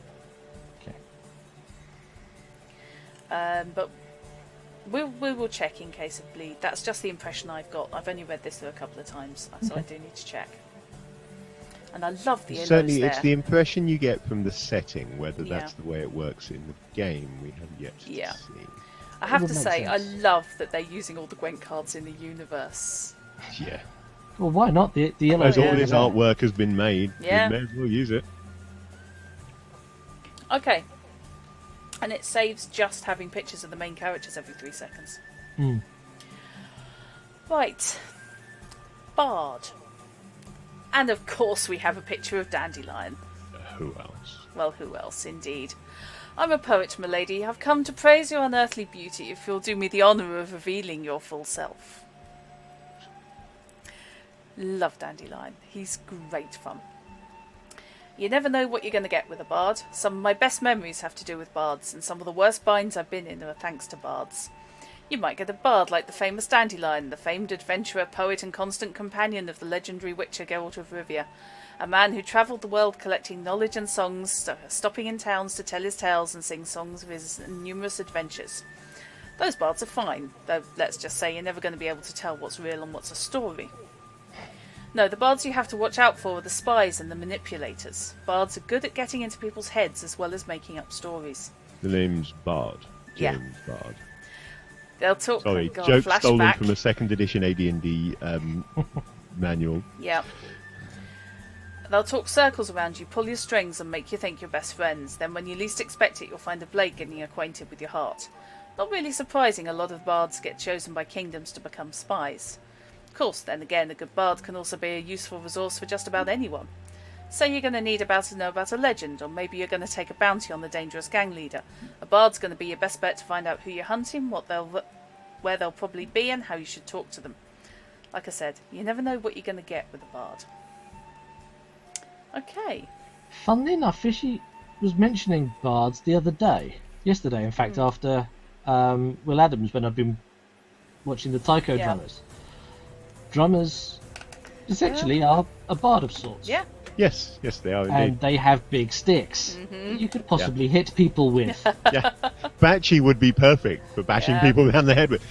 I mean, technically they're actually made of too soft a wood to really be useful as a weapon, but as far as things that aren't going to be noticed, if you've got a rather more hardwood set of Batchy in your little bucket with the rest of them that you know and nobody else does, you just grab the right ones and away you go. She thinks, glancing over at her pressure-treated white oak Batchy. That'd do it. Yeah. So, yes, the bard. No magical perks to that. Craftsman. Forget this rubbish, I shall forge you a sword fit for killing gods. Oh yes, Ebia Hattori. I love that. Craftsmen can make and repair weapons and items and armour. Their special skill is that they can patch a weapon or armour well enough to keep it working and keep its wielder in the fight, whether that's by tying a bowstring back together, sharpening the edge of a broken blade, or nailing a plate over a cracked shield. So they can do you basically on-the-go repairs. Craftsmen cover everything from shoemakers to alchemists, but if you're embarking on some kind of dangerous adventure, they're more likely to be a blacksmith or an alchemist. Very few cobblers. An alchemist is always a good thing to have. Alchemy is a long-established science, and there's plenty of useful stuff that only a good alchemist can craft, like acids, super flammable liquids, bombs, and all sorts of things. Call it dwarven bias, but blacksmiths are probably the most respectable craftsmen out there, spending hours over a hot forge, working with the sturdiest of materials and the finest precision. So yeah, that's the sort of thing. Then you get obviously into bowyers, all sorts of things under the craftsman. Occupation. Again, no magical perks. Criminal. Yeah, that's kind of what I've gone for. Oh boy. A broad term. Everything from professional safecrackers to part-time assassins, but all unified by one thing. Get caught and it's over for them. No point in lying, I've dealt with criminals from Kavir to Gameria and back. Smugglers, killers, thieves, all shapes and sizes. They can be good people from time to time, some of them just want to survive. Thieves are easy enough to deal with and they come in handy. Cracksmen, pickpockets and cat burglars, they're the best you can find at breaking and entering. Need to get through a locked gate, need to retrieve a certain item with minimal hassle, thief's your best option. Assassins are fine as long as you're not their target. Known a few. They go by all kinds of personal codes, more than most thieves, I think. All kinds of specifics on who they are and who they will and what kill, what's too risky, what's a cheap job, and what's going to cost you an arm and a leg. In the end, however, killing's their business and they're good at it. Used to know an elven girl who carried 16 knives. Can't tell you where they all were, though. Last, as far as I'm concerned, are the professional criminals. Gang bosses whose entire business is crime in general. They're the ones to watch out for. The position attracts philanthropic fools robbing the rich to support their communities and lots of cold-hearted, sadistic killers. Always working an angle and always looking out for the situation that'll come out best for them in the end. Hard not to feel like a piece in a larger game with them. So, criminal is everybody on that side of the law. They're broad churches, these occupations. Yeah, well, they need to be, really. Yeah. Doctors. I've got a horrible feeling I too am going to be going criminal. Oh boy. A knightly criminal, that's an interesting one. Anyone who's served any time in an army knows how useful a good doctor can be. My friend, if every wound I had treated by a doctor opened up right now, I'd look less like a dwarf and more like a ghoul. Basically, they're the ones who know the herbal remedies. They can heal. No stream of Shadowin today, May. Today is character creation for the Witcher role-playing game.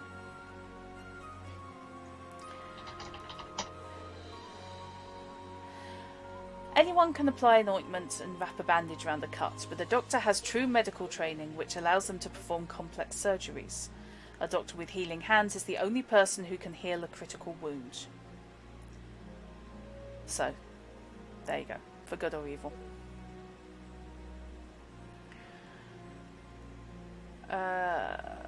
Mage, which neither of you necessarily. Mages, magicians, witches. People call them a lot of things. Personally, I call them trouble, but that's just my humble opinion. A mage is just some person who has the ability to tap into the natural magic in the elemental realms. Something people call primal chaos. They go to big fancy schools, mostly Banard and Aratuzza in the north and Goisenhall in the south.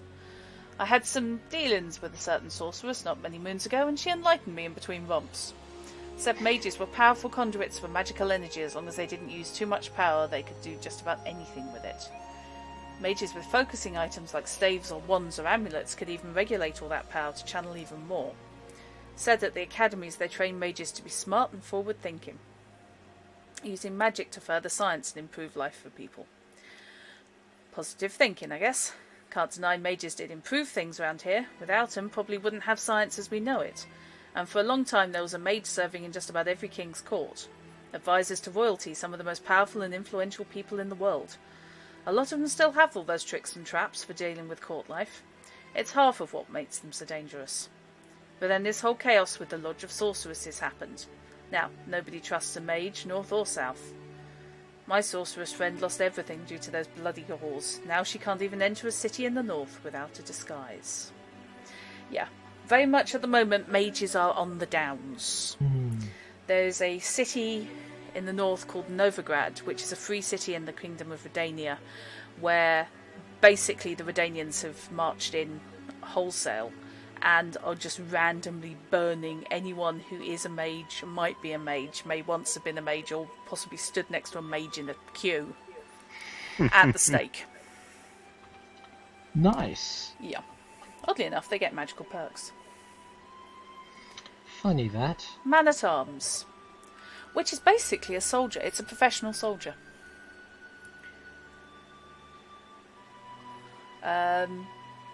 Just being a fighter doesn't make you a professional soldier. True men-at-arms, like the Blue Stripes of Temeria and Imperial Guard of Brigade of Nilfgaard, are hardened soldiers who never give in or never surrender. When a man-at-arms falls to or below 0 health, they can roll tough as nails at a DC equal to the number of negative health times 2 to keep fighting. If they fail, they fall into death state as per usual. If they succeed, they can keep fighting as if they were only at their wound threshold. Too stubborn to fall over and die, huh? Exactly. And extremely proficient with weapons. Merchant. Got the Byron Heat for my collection, missing just 3 cards. Yes, they are talking about Gwent. Basically, merchants are well-travelled, and that's actually their trait. A merchant can make a well-travelled roll anytime they want to know a fact about a specific item, culture, or area. The DC is set by the GM, and if the roll's successful, the merchant remembers the answer to that question, calling on memories of the last time they travelled through the applicable area.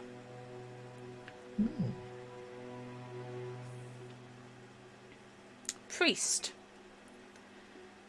Who again get access to magic via the gods. What's religion like in the world of The Witcher? Variable. Let's go. Hang on. Let's give you the proper. Light up. I should have bought more drink. Sorry to make you do all the talking. No, it's cool. It's cool. When it comes to playing, I'm just going to sit back and let you guys have arguments all game. In my best terrible Irish accent. Exactly. Met a surprisingly tolerant priest in Magturga once who said everyone finds the gods in their own way. Suppose that's a good way to describe priests in general. There's cultists in the south who believe in the great cataclysm and the new sun, fanatics in the north who worship fire, and some truly daring mad folks who worship a goddess of life and fertility. Point is, everyone finds a divine somewhere. It's hard to prove your god's the only one, so churches crop up everywhere. Some priests are actually gifted with magic, though they'll never admit they're like those godless mages. Ignore any similarities. Their magic's given them by the gods, and thus is acceptable.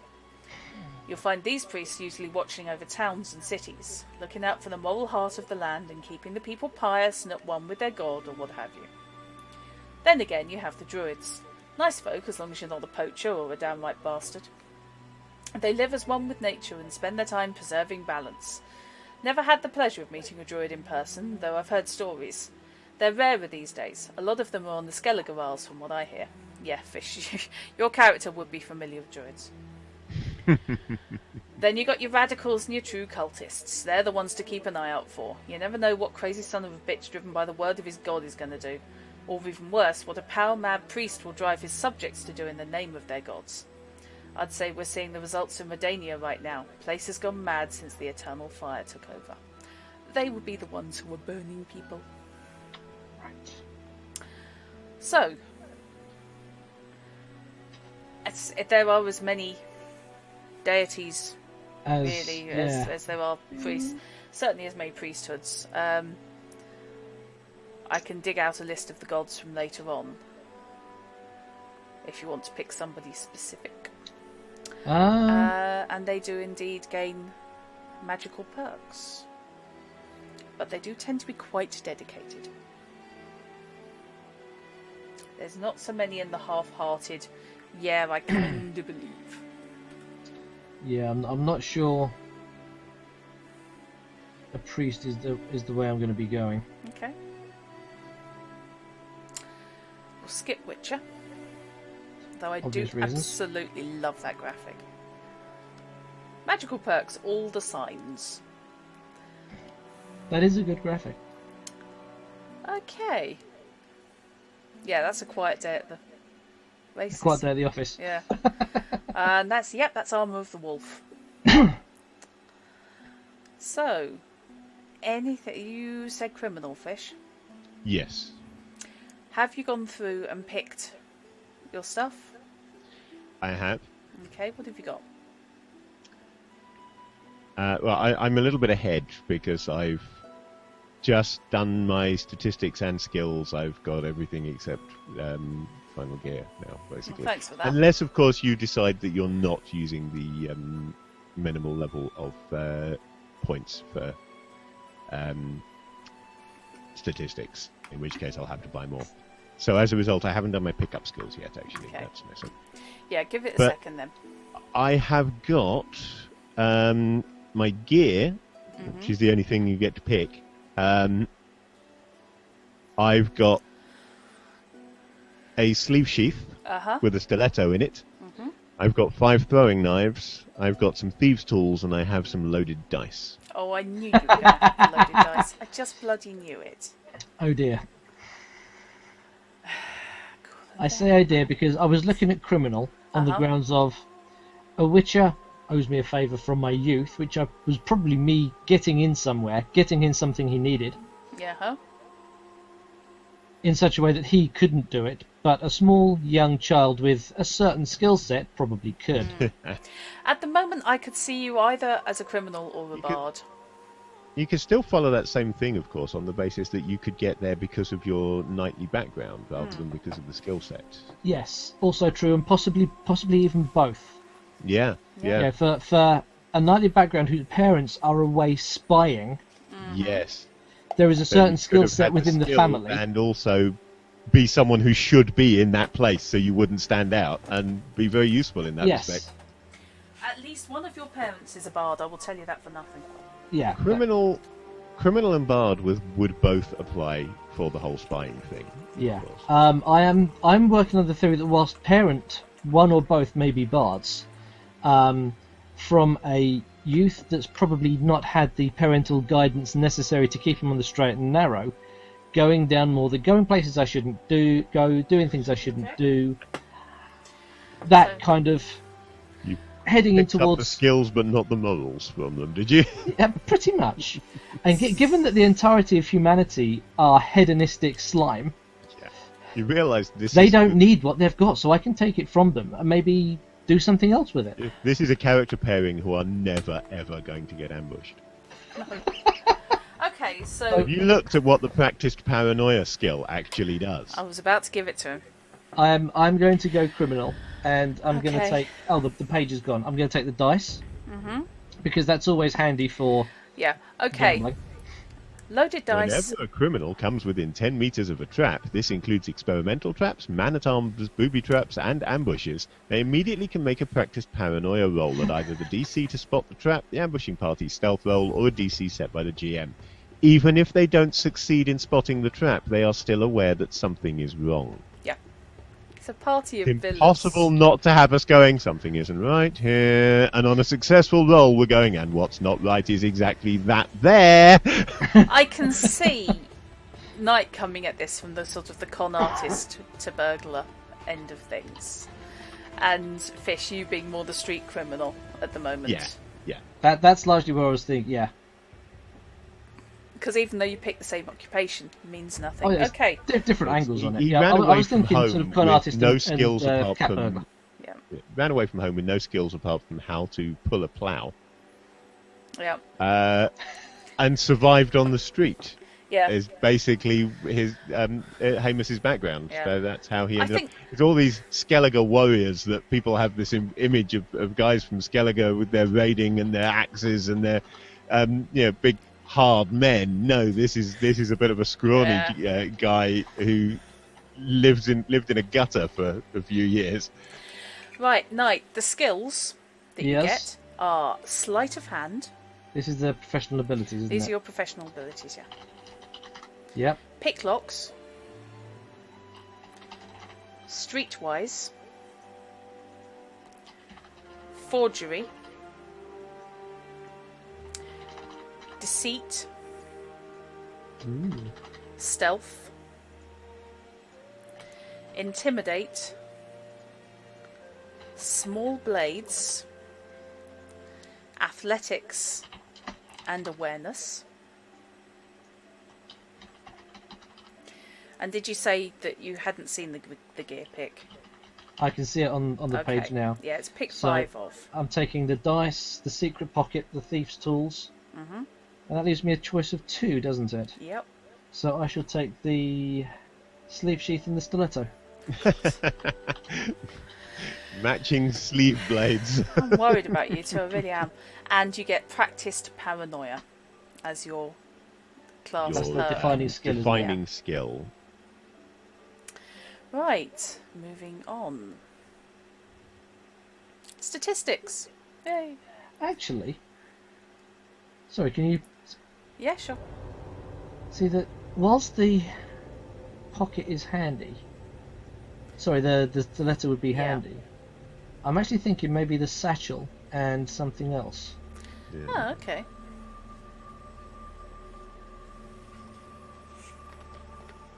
Gold chloroform. That's what I was thinking. I knew it. If someone catches me when I'm inside, sorry, Yeah. Oh bloody hell. Did this smell like chloroform to you, Ghosty? He is your gentleman burglar, isn't he? Yeah, well, we'll go that route. Satchel and chloroform. Yep, it's the Baron. I now need to go and reread. Who's the Baron? Along much the same lines as the Saint. Okay, cool. The Baron is a gentleman burglar whom the police cannot catch, but who also is basically on the side of the angels. Right. From roughly the same era. And his trademark is an ether gun. He has a gas gun, so he never kills anybody, he just knocks them out. I am now wondering if the satchel bears any sort of resemblance to maybe... I know it's completely anachronistic and not even in the same world, but a World War I gas mask holder, perhaps? Could do, yeah. Could do. Yep. Yep, no problem there. Right. Oh, CRA is craft fish. You were asking earlier. He stepped away. Oh, of course it was. Yeah, but you can still hear it. His flat's not that big. And there was a cat in the way by the looks of it. Did you hear that? Sorry, I was just feeding the cat. Ah. CRA is craft. You were asking earlier. Yes, I was wondering what it was earlier. Yeah. You are correct. Right, so your statistics are intelligence, reflexes, dexterity, body, speed, empathy, craft, will, and luck. That's essentially what you're dealing with. Okay. So, 2 ways for getting statistics. What did you pick, Fish? Because I know you said you already did yours. Yeah, I will edit them if it's not correct. I just went with the average game type. Okay. 60 points. If you want us to go with the rolling, then I'll not however many points when I roll terribly. You do roll 1s or 2s, so to be fair, you might stand a cat in hell's Yeah, chance I there. could be here all night trying to roll a set of stats with no 1s and 2s. Okay, well for these guys, take 60 points then and split it between your stats. Done. I will, however, I think, use a calculator to make sure that I added them up right. To give you an idea, and you being you and the audience, of course, she says, assuming any humans actually watching. 1 to 2 is inept. No, don't say what you mean. 3 to 4 is everyday. 5 to 6 is competent. 7 to 8 is heroic. 9 to 10 is incredible. 11 to 12 is legendary. And 13 is superhero. Yeah. Even at the 60 points, you get pretty decent stats. Yeah. Because these are still going to be people who are above the average. They're the ones who at least left their villages. I'm running between everyday and incredible on my stats, and I've only got 1 that's everyday. Fair enough. Oh, sorry, every day is what, 3 to 4, did you say? Yeah. 3 to 4, yeah. I've got a single 4 in there, and my highest is a 9. I didn't go up as far as legendary or super heroic. Okay. But that's still, I think, a pretty awesome set of stats. Fish, did you take your derived? I haven't actually written my derived down yet, Okay. but they are here. I see them. Right. So every day is literally that, average Joe in the street? Yep. Okay. It's bod. And craft covers what precisely? Using machinery and creating things with precision, also for using artillery and setting traps.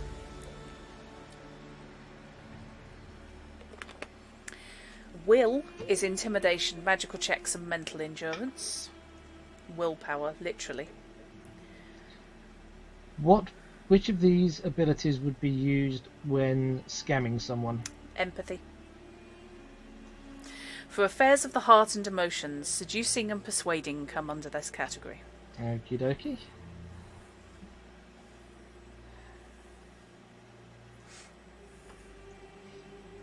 My god, Fish is creating sniffles. No, he isn't. No? We're good. You're not permanently getting a nasal drip then? No. And what's the difference as far as the game's concerned between speed and dex? Speed is how fast your character moves. Speed is actually that. Yeah. It is actually speed, not just like dexterity or what have you. Dexterity is ranged attacks, anything involving hand-eye coordination or balance. Okay. While fighting, dodging, and tasks that require fast reactions and accurate movements come under reflexes. Yeah.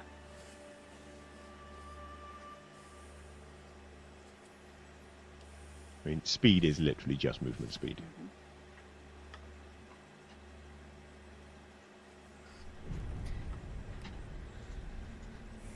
Yes, you don't. Neither of you have to worry about vigor because you're not magic users.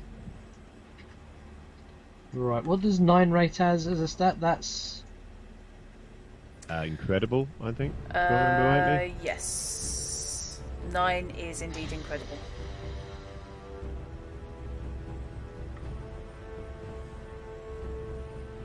so realistically, with a 60 base, we're probably not going to be going much higher than a 9 unless we really skimp out on something else. Yeah, you'd really need something else as a dump stat. And I can't recommend dump stats usage in this. I don't think this is a setting where min-maxing will aid your survivability.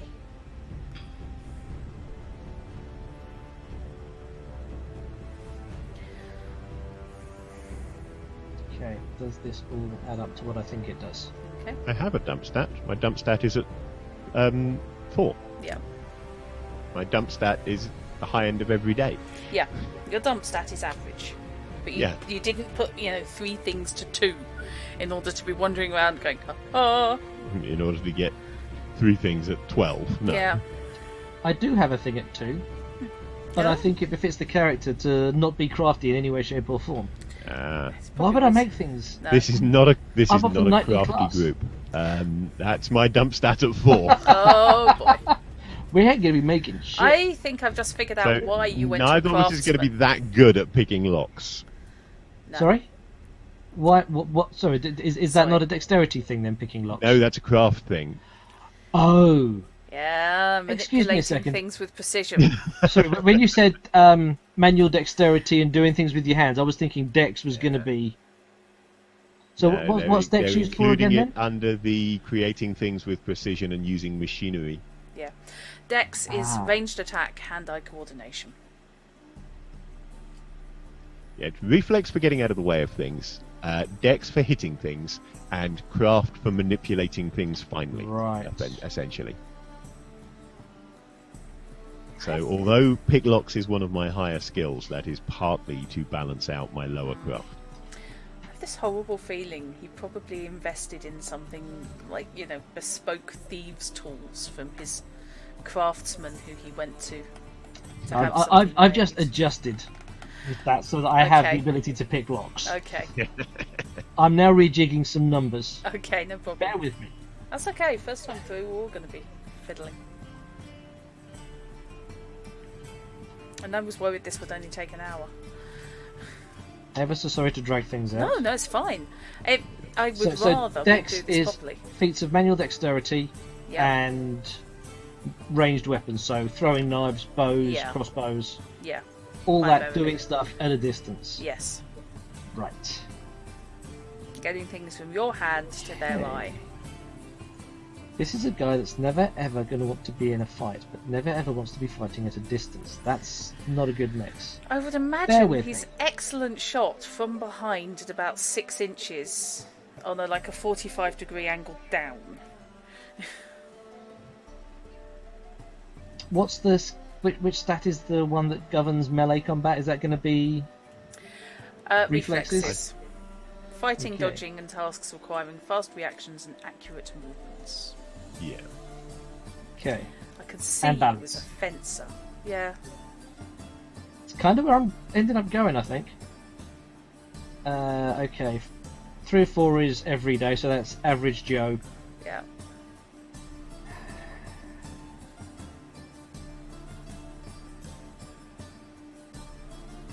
Okay, I think I've got a reasonable set of stats. Okay. Do you want to run them by me? Yep, so top to bottom, intelligence down to luck. Mm-hmm. 5, Mm-hmm. 9, Mm-hmm. 4, Okay. 4, Okay. 9, Yeah. 7, Uh-huh. 9, Yeah. 4, 9. No wonder you think everyone's a hedonistic bastard, you are. As well, I can see that. I have no willpower. Why do I need to keep rubbing people? Because I have no willpower. Everyone's a hedonistic bastard. I'm not ruling myself out. No, that's cool.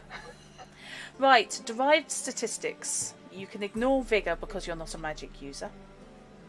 So your stun score represents how hard it is to knock you out.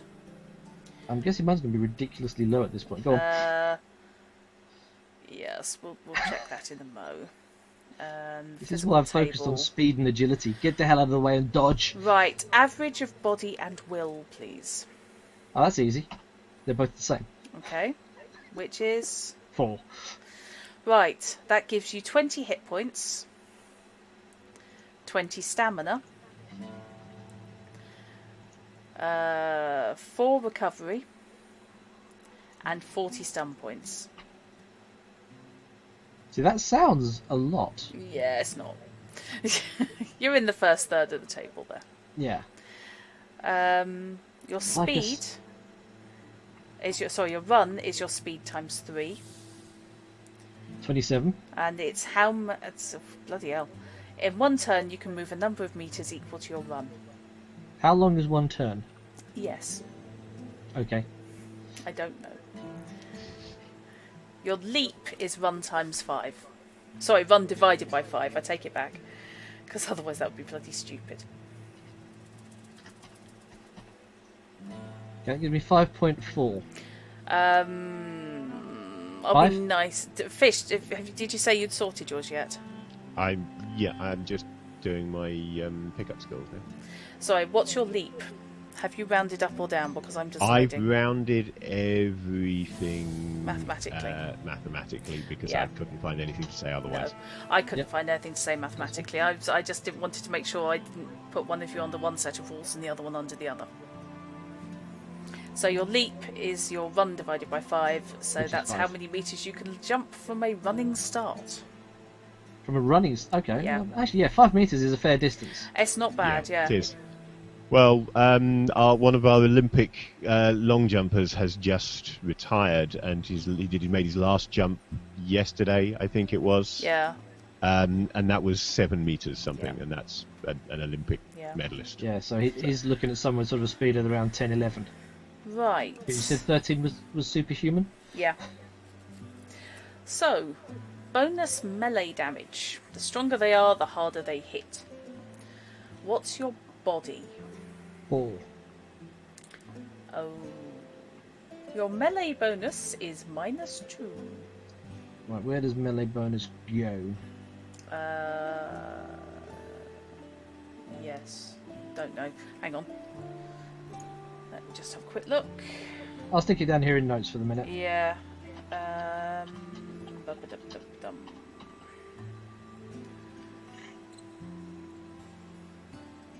It will apply when you're using weapons. It will you'll have to factor it in the weapon damage. I've stuck it in notes for the time being. Yeah, at least you know you've got it.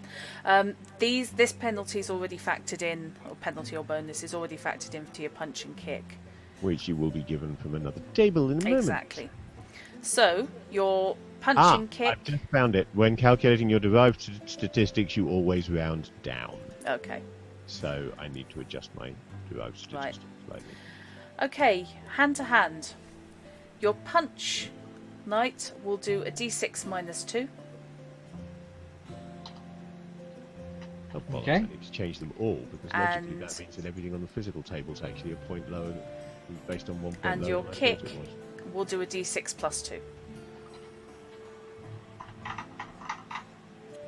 Okay. Right. Done that. Your encumbrance is body times 10. Mm-hmm. This is how much weight you can carry without being slowed down. When you're encumbered, subtract 1 from your reflex, dex, and speed for every 5 points you exceed your encumbrance. You can deadlift 50 times your body in kilograms. but don't expect to go walking around with it.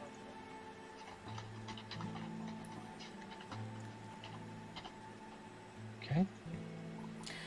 I'm not expecting to be the pack horse of the party, I have to admit. Okay.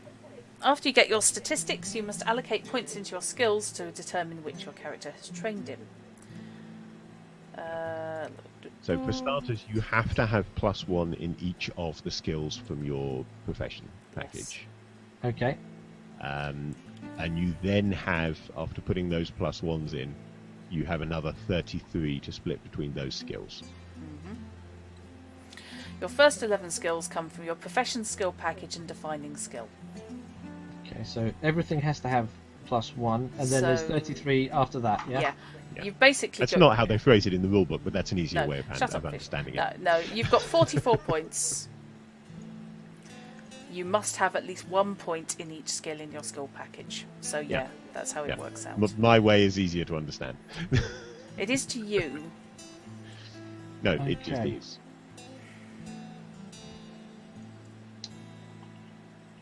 When first What's making the your maximum character, skill can be? your skills cap out at 5 for first character. So you start at no better than competent. Yeah, I'm going to need to change 2 of my skills. I completely forgot about that when making them, so I just need to alter 2 of my skills back down to 5, which means I've got 2 points to spend on skills. I've left the skill page up, Knight. If something has a 2 after it, which you should be able to see, at least there's something in brackets, they take 2 points per level. Otherwise, skills cost 1 point per level. So the 40 points that I've got don't all go between my professional skills. I can split them out to skills on that list as well. No, these first 44 points are just for those 11 skills from your profession. You'll then get more points that can be spent on anything. Yes. Okay. I really have no idea where to put these points. Yeah? Yeah, they've given us too many points. I actually don't want skills at as high as I'm getting them. What is this off your occupation? Yeah, it's actually forcing me to have higher skills than I want. I suppose they want people to be proficient at what you do for a living. Because I'm not interested in forgery or intimidation. So those are at the minimum +1. Yeah. and I can't go over +5 in anything. 6. Which means that basically almost everything else is 4 or 5. Well, you can go to 6. No, you said I can't go. Your skills cap at 6. You said 5. You said 5. You said 5 just now, because that's why I just changed my skills. Your skills cap out at 6. Unless you meant after the +1 they cap out at 5. I didn't say that. You may have taken that, but no, your skills cap at 6. Yeah, okay, Linda. When 2 people are both telling you said 5, you said 5. You were also talking over me at the time. But yeah, basically your skills cap at 6. Okay. In that case, I'll put these back to 6. Okay.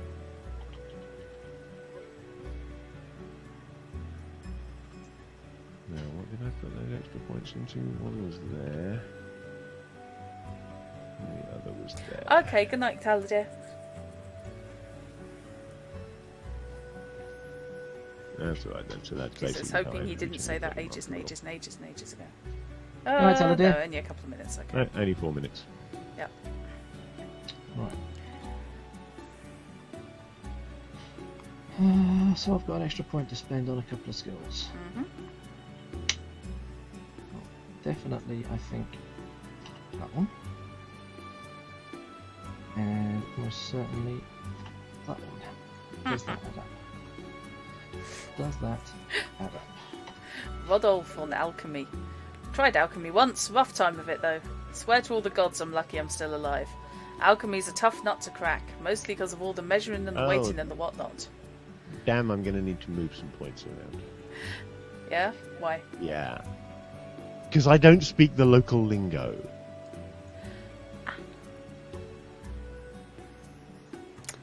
Ah. Yeah. Being from Skellige, Yeah. I speak Elder Speech, not Common Speech. You do. and that's Yeah. if I want to speak the local lingo at a decent level, that's virtually all of my pickup skill points gone. Right. I have allocated my professional ability points. Right. I suspect they look largely similar to Fish's because I too have got Forgery and Intimidate as a dump skill. Mm-hmm. You can choose, okay, your pickup skills. Skills beyond your profession that you learned over time based on what you do and who you are. You can choose as many or as few as you like as long as you have points to spend. You may not raise profession skills with pickup skill points. You have a number of skill points for pickup skills equal to your intelligence plus reflex. Yeah, and I spent nearly half of mine on learning to speak. Well, you could always have just deployed the whole Chaucerian thing. You dug out the copy of the Canterbury Tales. You speak Elder Speech. I thought that if I spoke Elder Speech, I would be having to greet people with "Ya, ya, Cthulhu for time." Elder Things speech, very different. What language do I speak natively? If you are from Nilfgaard, you will speak Common Speech. So do I need to put points? Hang on. No, you too do not speak the local lingo. That's what I thought. Yeah. Nilfgaard also speaks Elder Speech. Yes. So you'll be able to talk to each other, but no other bugger. Yeah. That's okay. When we talk to each other, no one will know what we're saying. Yeah. So what level do we have our native tongue? Your native tongue is at +8. Yep. Okay. And what is considered passable?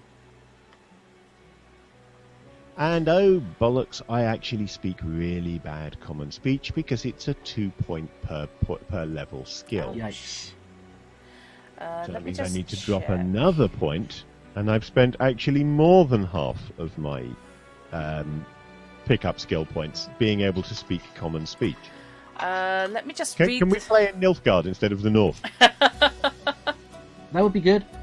Skill in speaking a specific language. Languages can be learned a Common, Elder Speech. Dwarven. At base 10, you get the basics of a language. Okay, that's what I wanted to check. Your base, the base of your 10, skill the basics is... of a language. I don't speak Basic Common. Would you like to let me finish? Is your stat plus your skill level. Yes, I don't speak Basic Common. Okay. I'm 1 point away from Basic Common, and I can't afford to put anything else in it. Okay. So that means I'm going to have to put, not just be using an Irish accent, but I'm going to have to go bog Irish. And you can't read. So what is considered a basic common then? At base 10, you know the basics of a language and can read it slowly. Base is your skill pluses plus the appropriate stat, which in this case is intelligence. Yes. Right, I'm in the same boat as Fish because I would need to put 5 points into this. Yep. I would need to put 8 of my 11 skill points in to be able to speak. When I say 5 points, I mean 10 of my 14. Yeah. When you speak, your accent is atrocious and you're slow and ponderous. They've made languages too difficult. It's given that in the video games, language is never even an issue. I mean, accents are quite strong, but yeah. You know what? The first time we're house ruling, I'm house ruling language to a 1 point instead of a 2 point. Because everybody speaks the common speech in video games. Unless someone is deliberately speaking a different language. Yeah. There's nobody you can't talk to. No, I'm not happy about that. So, yeah, house rule, number 1. The first time I've done it, but every GM bloody does. Pencil mark in the PDF as to where language is now Make a note that you've done it so we remember.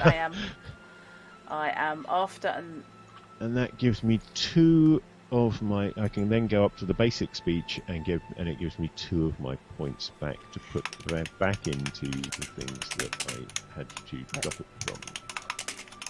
If I don't put enough into it to get me up to the base of 10, how impaired does that make me? You can't read, and you can barely make yourself understood at all. Right. But as I said, I've brought that down to a 1 point. It's amazing that anybody can actually speak another language at all. Because you need to spend 12 skill points minimum if you are an ordinary, average person to speak a foreign language. And you will only have about 8 skill points as that ordinary, average person. So it is impossible for the average commoner to speak a foreign language in this game. Which Bit explains, of applause there, Mr. Pondsmith. Which does explain why, you'll get Nilfgaardians shouting at people very loudly and clearly, and then wondering why the locals don't understand them at all. Doesn't explain why, when you're wandering around cities in Witcher, the random NPCs are all speaking common. Yeah. But hopefully, knocking it down to 1 point per point instead of 2 points per point. Oh, that makes a big difference. Yes, will make. Because that means that means that an average man on the street only needs to spend every single one of his pickup point skills in order to be able to speak a foreign language. Shut up. Also, bear in mind, to be honest, people roaming around ain't that common. But there will be people who never leave their town. It is reasonable for a realistic grimdark medieval fantasy setting. It's very much not in keeping with the video games, though.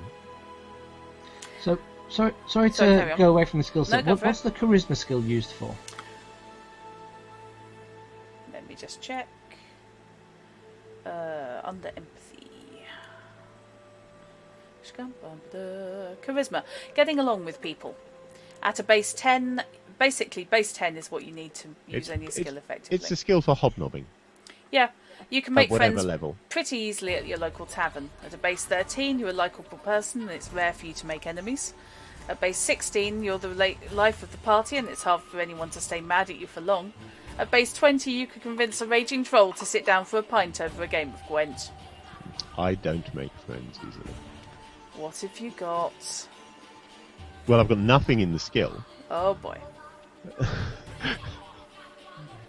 And I'm guessing you haven't got a 10 empathy. And as a criminal, I'm really, really easy to catch. Yeah?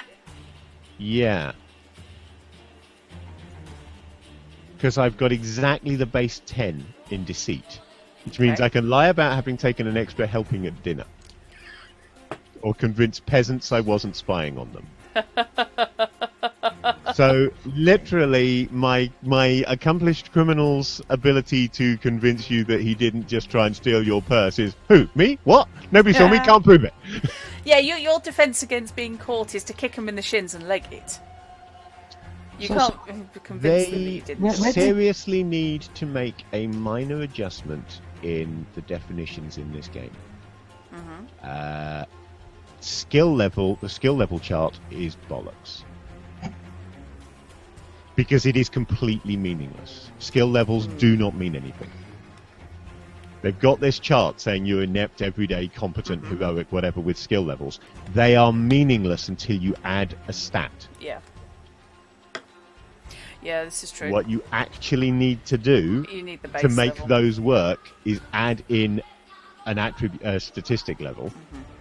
And unfortunately, that statistic level has to be 6 to 7. Yeah. Which is not every day. So an everyday stat plus an everyday skill does not hit the basic everyday skill capability according to the descriptions. You obviously still can roll on things lower than a base. Oh yeah, 10. I mean, but unfortunately, the numbers don't actually match the helpful descriptions they have given you for how your skills work. No. This is a flaw in the game.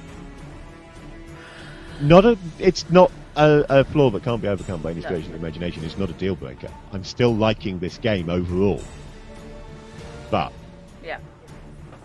I've got to my nitpicking. Well, hang on, that doesn't actually work. Yes. Right, so, sorry for another question. Where is the difference between charisma, deceit, and persuasion set? Right. Hang on. Deceit is basically lying, the skill. Yep. Charisma's getting along with people. Deceit is lying. And what was the other I one? haven't looked Persuasion. at persuasion yet, but I'm assuming it's convincing them So- to do Persuasion things. is convincing people to agree with you or do something you want them to. Yeah. Right. So if you want them to believe something, you would use deceit, unless of course it's actually true, in which case it gets a bit interesting. Personally, as a GM, I would probably use deceit rolls to persuade people of things, since persuasion is convincing them to do stuff mostly. Yeah. Because convincing people to agree with you, it's an interesting question. Either you go with deceit all the time, or you go with persuasion all the time, in which case what is deceit for? Because I say I didn't take it. I'm persuading you to agree with me that I didn't take it. No. You see, Deceit is explicitly for lying. Deceit Yeah. is explicitly using falsehood. Persuasion is talking people round, which is not necessarily the same thing. But it is the same thing. It's not the same thing. If I persuade you to buy me a drink, that doesn't mean that I have lied to you about the fact that I have no money and haven't drunk in a week. Okay, if I want to persuade you that I saw Bob the guard sleeping at his post, Yeah. what is the difference between me persuading you when I did see him and me persuading you when I didn't see him? That you know it's a lie.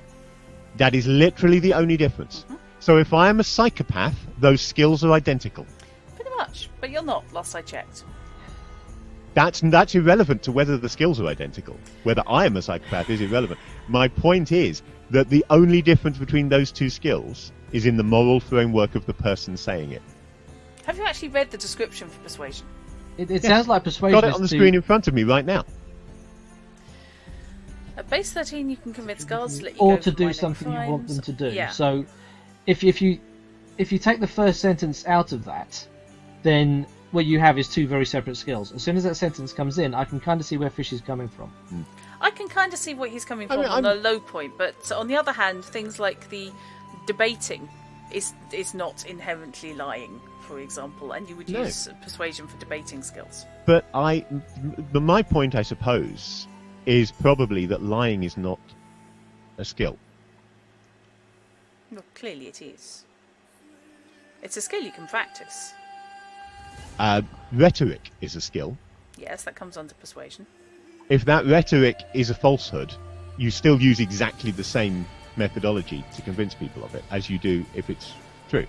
I'd be inclined to average them, but that's just me.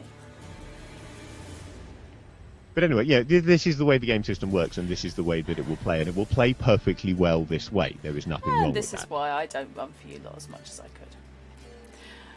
I am just saying that from a game design and skill definition point of view, I happen to disagree with the way that this is set out. And it could potentially cause problems for people. Yeah, they I might... mean, as it is, I think I would take Believe each you me, skill. there are going to be players out there who will seriously, at the table, at the point where it's actually happening, not in advance as a purely hypothetical conversation, make that claim that I can use persuasion because I'm persuading him I didn't do it. I think, unfortunately, there are players I would who will push that, Yeah. and if they're playing with a new GM who doesn't know GMing because they've come into this from being a Witcher fan, they are going to get shafted by those players in this situation. That's my problem with it. What it comes down to is, as an experienced GM, if you think you can accomplish something with deceit when I think it ought to be charisma or persuasion, then I want to hear your reasoning for that. But I accept that that's because I am... Yeah, exactly.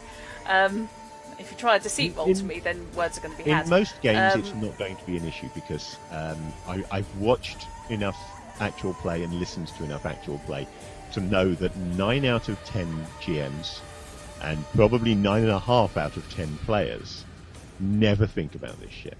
Yeah, I know. So you will get deceit or stealth or whatever roles being made in completely inappropriate circumstances because that's what's actually happening, so that skill roll is used. Yeah. And it makes no sense at all half the time. Yeah. No, I can totally see your point of view as regards things like there's going to be a lot of fairly grey areas, I think, between the fan of those three skills. Yeah, the reason we're having this discussion now is because when we're playing, I'm not going to make trouble for you over whether something should be persuasion or deceit. I'll roll the one you tell me to roll. I don't believe you. I strongly suspect you'll argue the toss anyway, depending on what you want to do. But, that's because I know you. Unless I really think you've made the wrong call, in which case I'll tell you I really think you've made the wrong call. But you're the GM, you'll still have final say. Yep. Which is, you are a good player. Therefore, you accept this. And I'm a good enough GM that even if I think you're wrong, if I believe I am in the right, I will stick to my guns on it. But I can see, yes, a novice GM might have issues. Yeah. Yeah, there's two ways when you get into novice GMs and players hitting that situation. There's two ways it can go. Either the GM rides roughshod over the player, or the player rides roughshod over the GM. Those really are the only two. Once you get that that conflict of opinion between the two people, it's got to go one way or the other, and that's generally what's going to happen. Is one's going to ride roughshod over the other, and then one of them, depending on how big a deal it is and how often it happens, one of them may stop enjoying the game. And that's something that, as a game designer, I think needs to be considered. Too many game designers do not, by any stretch of the imagination, here think that I am criticizing our Tolstoyan games as poor game designers. They make brilliant games, and this is looking really cool. But too many game designers, their games are riddled with this kind of stuff. Yeah. It stands out in this one. We've got this far, and we've only found one that has that. Yeah. As I say, it stands out in this game as being the only problems we've found so far are there is a really wide grey area. I think we're talking colour wheel for the empathy skills, if you see what I mean. That's that kind of point. It's always difficult on how you actually mechanise personal interaction. Yeah. Really, really difficult on how you mechanise that, which is why so many games actually don't bother. It's amazing if you look how many games simply don't bother putting social skills in, or put them in as a bare minimum, like you'll have maybe a deception skill and nothing else. And if you're lying, you roll your deception skill, everything else is down to roleplay. Yeah. So that is a very difficult area. In this case, they've gone, I think, slightly the wrong way. Rather than going, this is really difficult, let's just pretend it isn't there and ignore it. They've gone, this is really difficult, let's put in skills to cover it, and not thought about how much those skills overlap. What the hell is that? I don't know. I actually don't know why they've done that. How peculiar.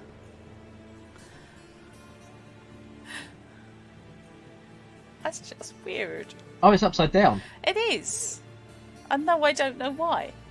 I think when you were sizing it, you flipped it. Oh, possibly.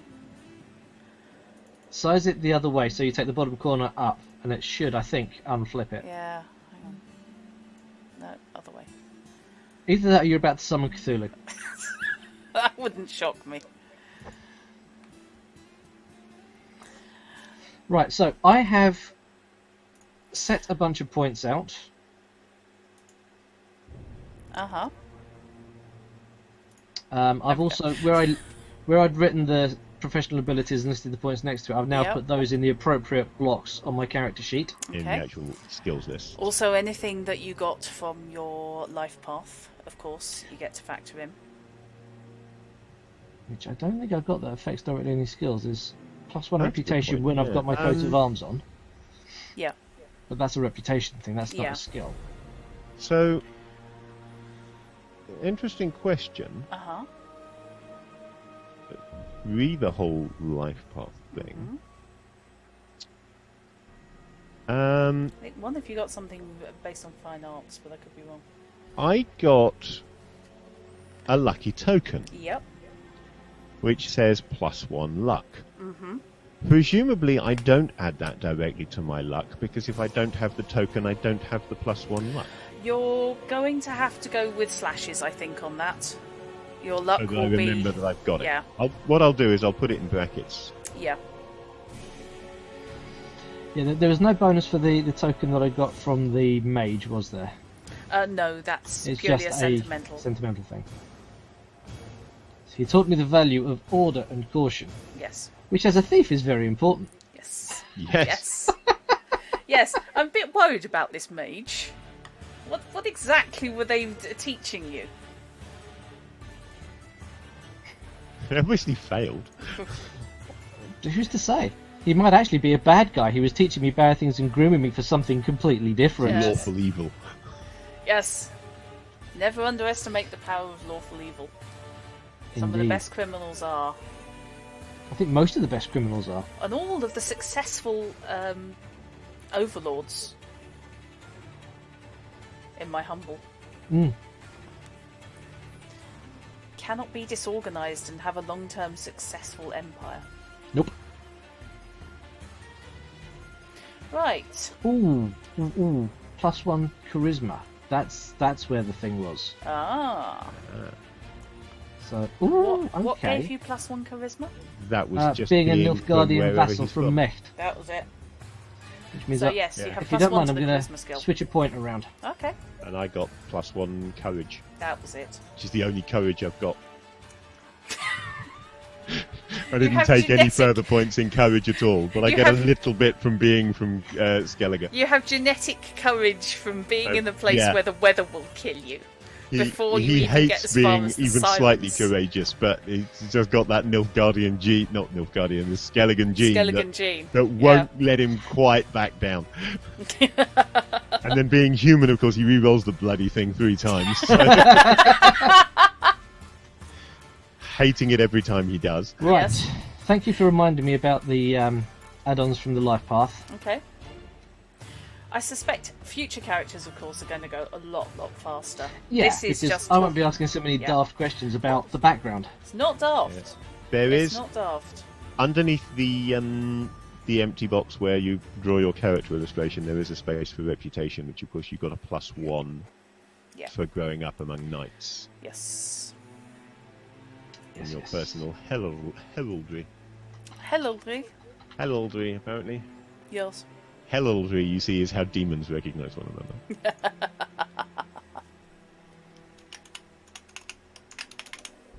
I like heraldry.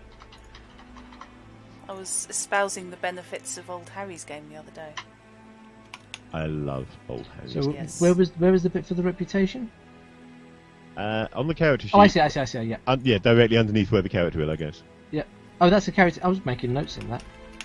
Yeah, or that's what I usually do in character illustration boxes because I can't draw. I might try and find a picture from somewhere and insert it, however. Yeah, it was Or just possibly- fish who ended upside down. I have no idea why. It is. Knight is absolutely right. If when you're resizing, you go basically Over the other past side. Yeah. 0, Yeah. it flips it. Yeah. Easiest way to fix that is just to right-click on the thing and Yeah, reset. I did. But that Yeah. will also move it back into the corner. That's why I sorted yours anyway. Cool. Because there's also a transform which let me just flip it manually. So what the hell? Right. I thought radically I'd get your names up. Hey. Ah, yes, there we I go. know. Heamus.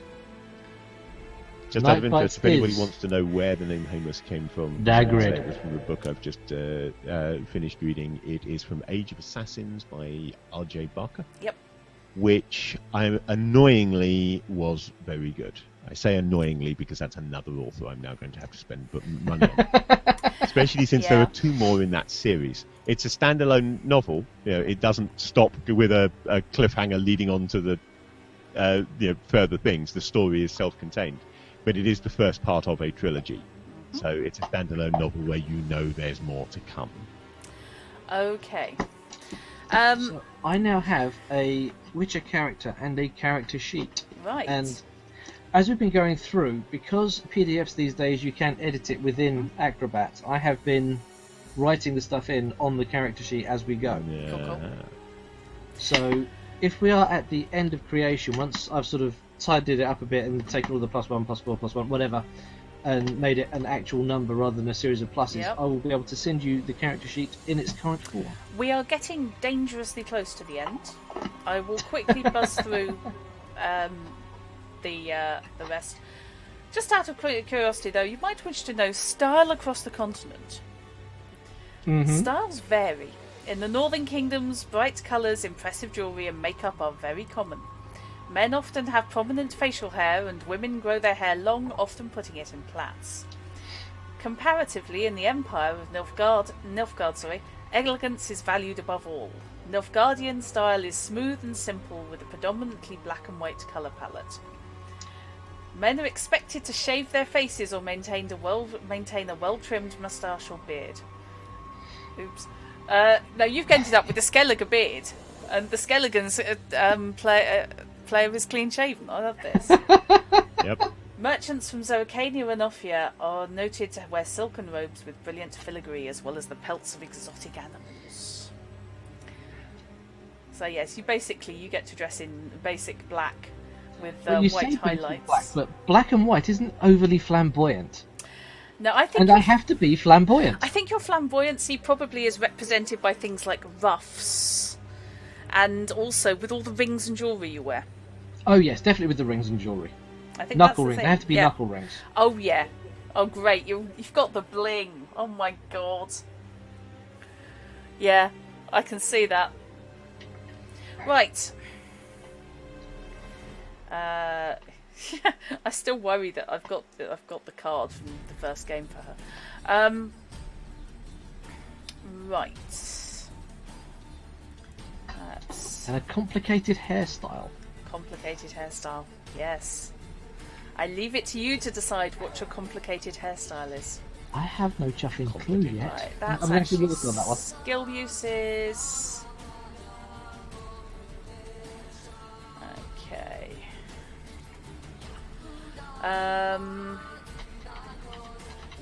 Right, that's as you improve, so you don't need to worry about that yet. But you have skill trees for each occupation, which Yeah. will direct you down a certain way.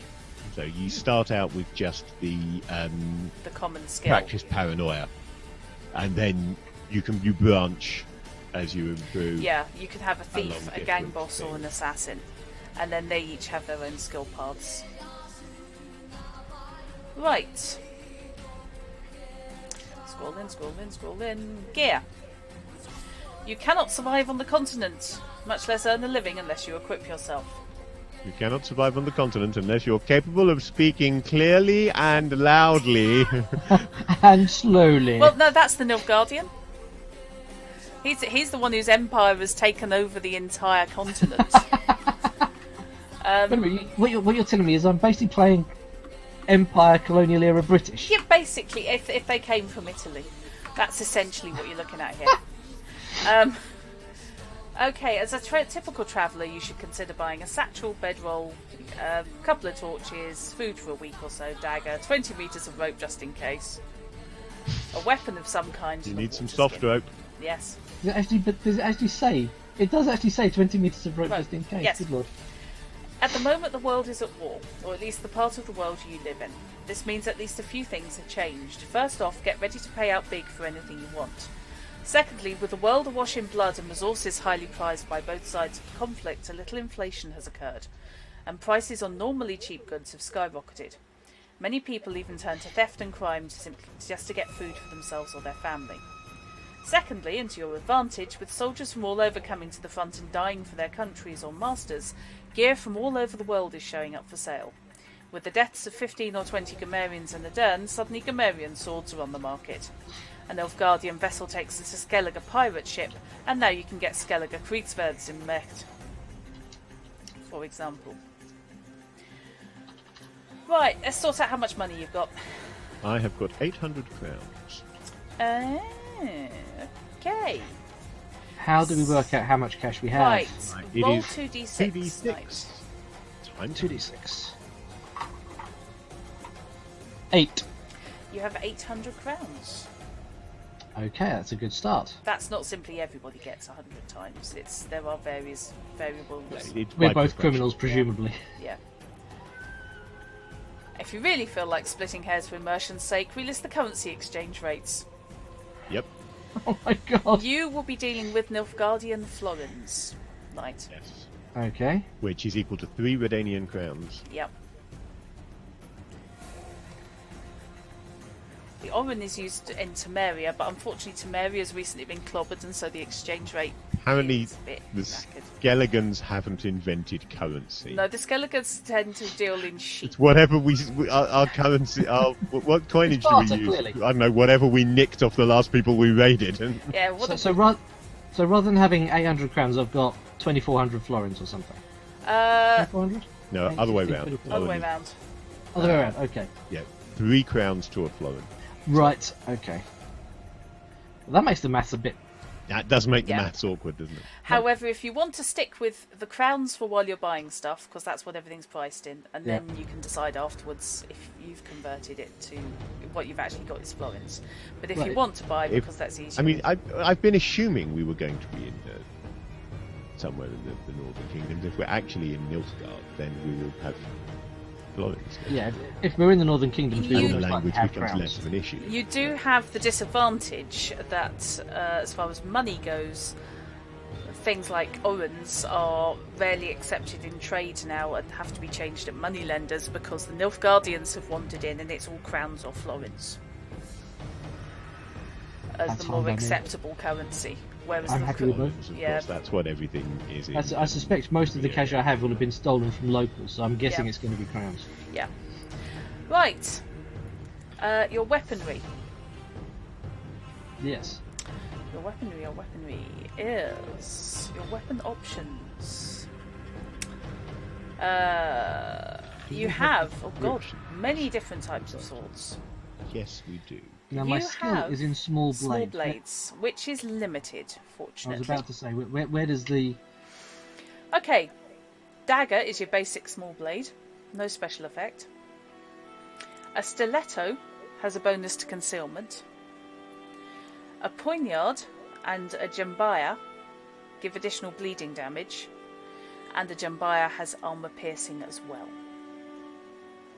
Yeah, I'm guessing that's also going to be ridiculously expensive. 400 and something? 440 crowns. Yes. That's over half my cash. I'm Yeah. not- There's a reason a stiletto is one of the options in the starting gear. Stilettos are easily hidden, poignards are long, sharp and pointy,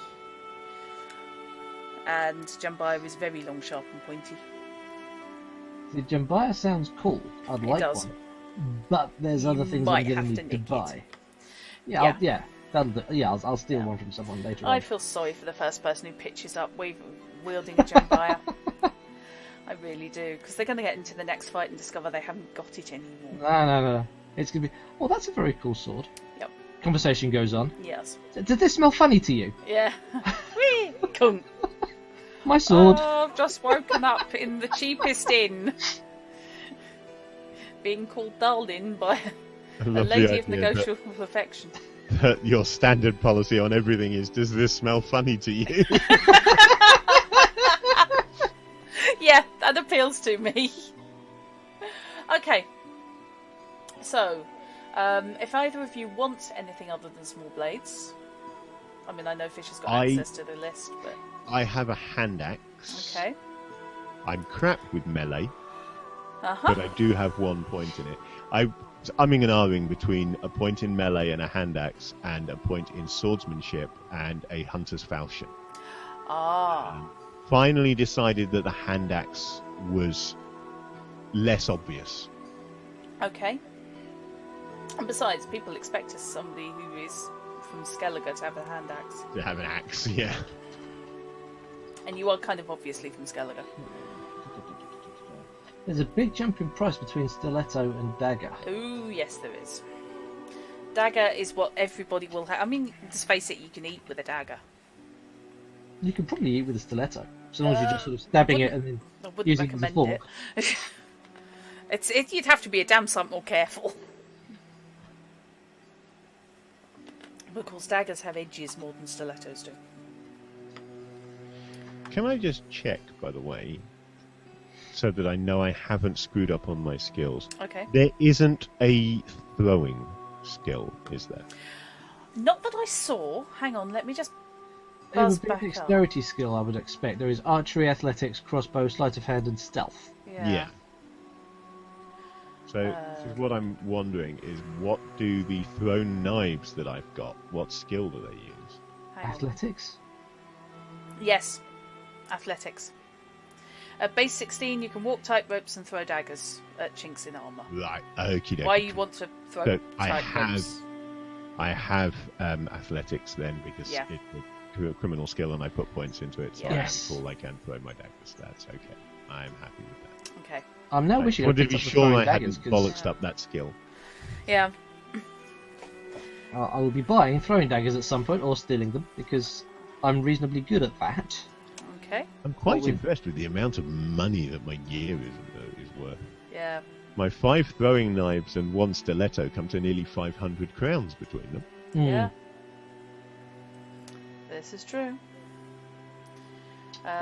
Retrieving them will be an entertaining proposition.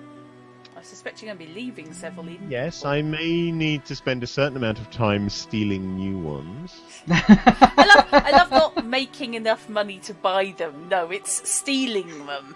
Well, they wouldn't be making enough money to buy them in the first place. You'd steal the money to buy the daggers, or just steal the daggers. It's If just I'm not in the skipping a position step. to retrieve the daggers, I'm probably not making the money. Fair enough. Which one of us is going to go down the thief path, and which one of us is going to go down the assassin path? What the hell am I going to run for you lot? Oh, wait, hang on. Bloody anything. Right, okay. So, you are going the sharp pointy route, and you're going the hacking and chucking route. Okay, I know what it really is, but how are they defining a gambeson? Right. Let's have a look. That's the weapon description. Scrolling down for the armour. Yes, please. Hang on. Wait for the stream to catch up. Okay, they're kind of not. A They're kind of assuming gambeson's... we know what a gambeson Yeah, is. a gambeson is underwear for other heavier armour. But with Yeah, so like many I say, they're portions not having to fight actually on short describing notice, it. Yeah. They're telling you what role it has, but they're not telling you what it is. Now, I know what a gambeson is. And since they do appear to be using the proper definition of a gambeson, Yes. I will not be buying one. Yeah. I like this sidebar, actually. A few years ago, I marched from Nastrog to Bermavord in a chainmail hauberk. Didn't know when we'd see combat, so everyone kept their armour on the whole while. Lucky I wasn't one of the knights on that march. Poor bastards had one of a hell of a time living in that plate. But chain wasn't so easy either. It's heavy, noisy, and if you don't keep it clean, it gets rusty and stiff. These days, I wear a gambeson. It isn't as much protection, but it doesn't rust. You gotta look around the city, you'll plenty of people wearing gambesons. Guess you could chalk that up to the cost of armour these days, but the suits of armour's free if you stab the man wearing it in his sleep. I would recommend stabbing him in his neck rather than his sleeve, because it's probably... Okay, double woven gambeson. It'll stop a cheap sword or a hand crossbow bolt, and it won't weigh you down too much. I usually wear one of these when I'm travelling and around town. Good way to stay safe without people thinking much of it. So yeah. I found the cost for your chloroform if you want more. I dread to think. It's only 36, actually. It's Yeah. really cheap. Bad, yeah. Lyrian leather jacket. Why specifically Lyrian? The Lyrians treat their leather in some special way that makes it tough as basilisk's hide. Let the merchant shoot me with a longbow and it didn't even scratch me. May have been a bit sloshed at the time. So yeah, basically gambesons, the multiple layers of cloth stitched together and quilted together. Which I know you guys know because reasons. But just to qualify, it's not just a tunic. It's really thick. And It thus is warm in a cold north. Yeah. It's warm in the cold weather in the north, and also it's a bugger to get through. I can afford a horse. I can't afford a saddle for it if I buy one, but I can afford a horse. Can you ride? Of course not. Good to know. Mainly because there doesn't seem to be a riding skill. Oh yes, there is. It's under Yes. reflex. Yeah. If you've got a good reflex, then you can just run I'm in space. innately, naturally good at riding, Yes. but I don't have any training in it. I think it's because you grew up and you got forced occasionally onto surface of boats and things, you know, and they keep moving under you as well. I was looking for skills for things like I grew up on a farm, but there aren't any, so I didn't have to waste points on them. No. Okay. How much are my thieves' tools worth? They're worth 8.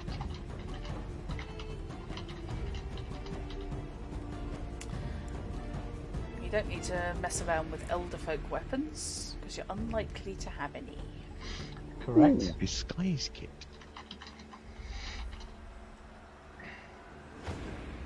Don't have the disguise skill, but... We're not messing around with alchemy. No. Nor are we messing around with Fistech, which is a drug. And that's a drug as in things you can go to jail for holding. Yes, it is an illegal narcotic. As opposed to numbing herbs. Ah, right, so that's what that does. I get a +3 to gambling when using my loaded dice. Okay. I'm so tempted to buy a Gwent deck. Well, everybody's playing it. Everybody's playing it, and I've got the gambling skill. So Yeah.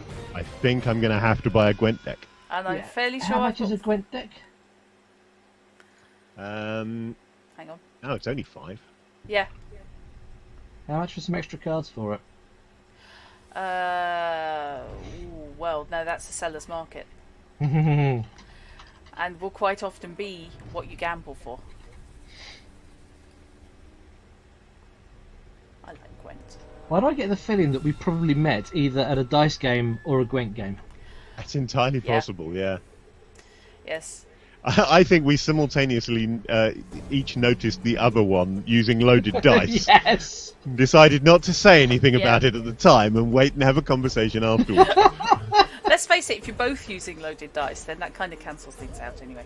I love the cost of services. Bath. Cold bath, hot, carriage ride, chronicler. You can hire a scribe. Entertainment per hour. Fence. Lawyer, messenger, prostitute per hour. Rented horse per day. The difference between bath cold and bath hot, by the way, Yep. is whether, depending on your preference, it has Geralt or Triss in it or not.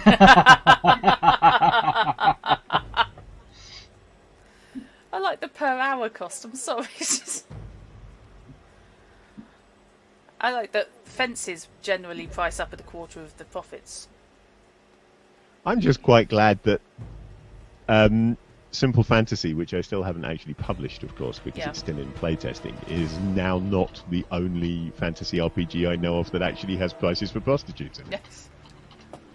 Yes. It's Most people kind of shy away from that, but it's a reasonable...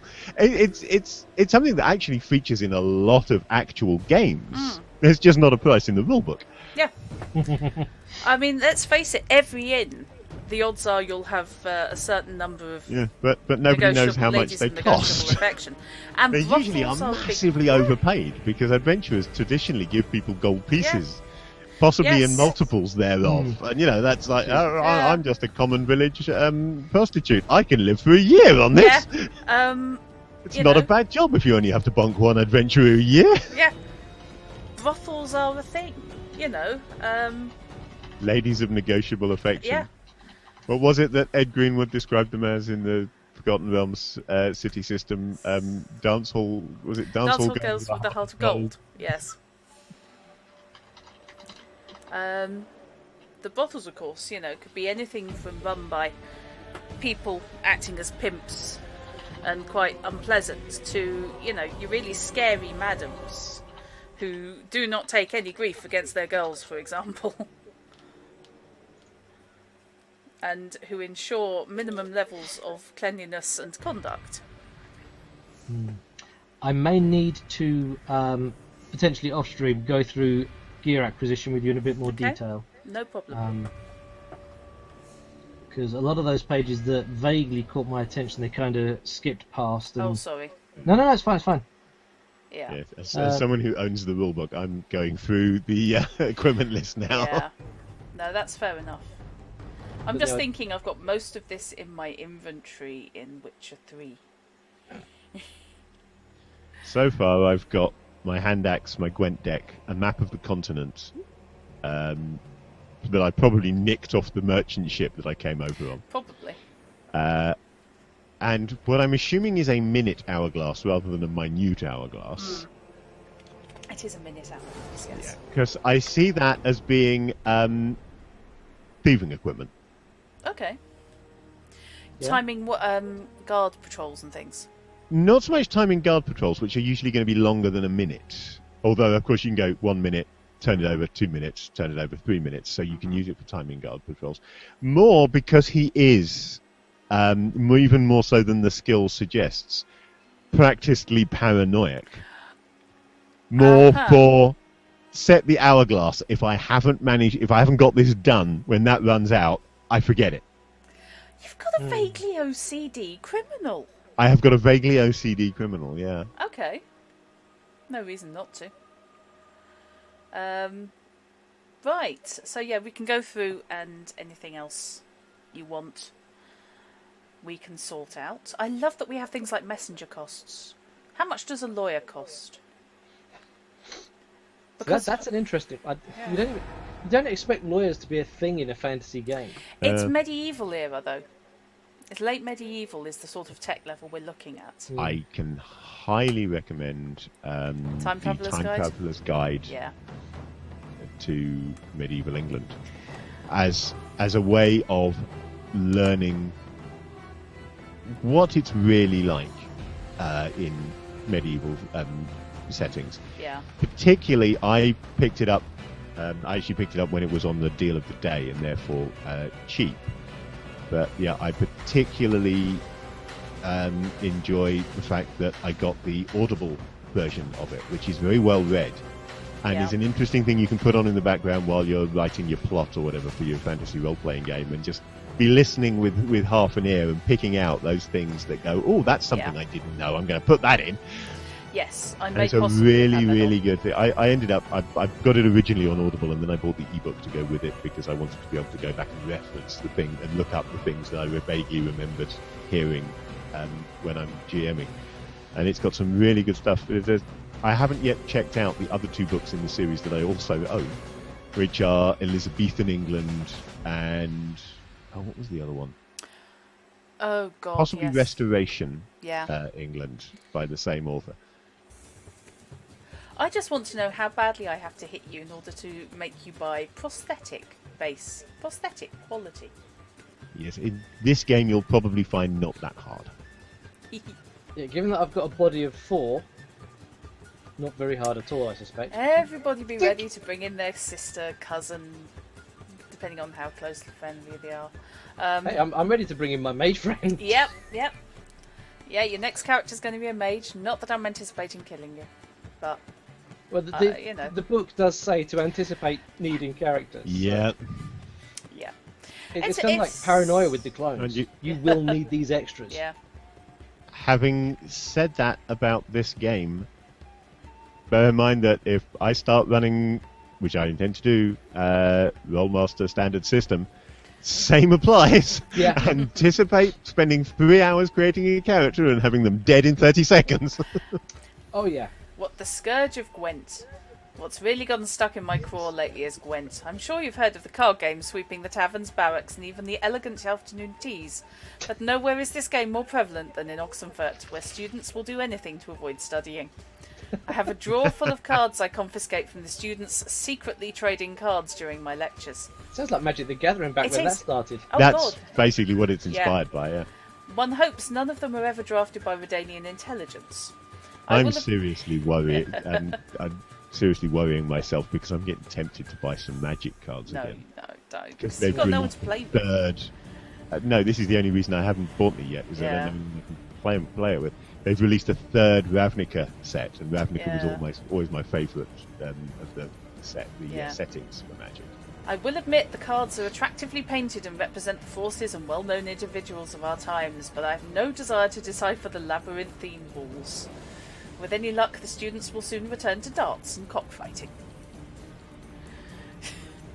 Must actually play the Gwent video game again, because I haven't done since it was in beta. I haven't played it recently, no. Right.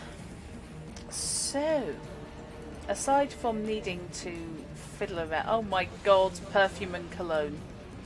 Oh yes. I can see you buying that. How does this smell to you? How else am I going to get away with the chloroform if I haven't got an array of other things? Yes. I think I'm going to be spending a lot of money on seamstresses. Okay. Because I've got this insignias and plaques affectations. Yes. And I'm reckoning the way this is primarily manifesting is that everywhere he goes, when he sees a new symbol somewhere, he gets it embroidered onto his clothing. So it's just covered in meaningless symbols. Oh my god, you're creating Ace from Doctor Who. Kind of, yeah. It is the equivalent of all the patches on a jacket. Yeah. I can see that. None of it means a damn thing. Yeah. Escaping manacles and shackles. I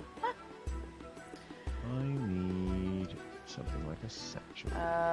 If you drink a bottle of alcohest, it will poison you and intoxicate you. Sounds like fun. Yeah. Okay, messing up with alcohest. Intoxication can be treated with a wives' tears potion. Right. Right, let's take off the cash for those new things. So... I like this sketchy in-room. Oh yes, bottles are a thing, aren't they?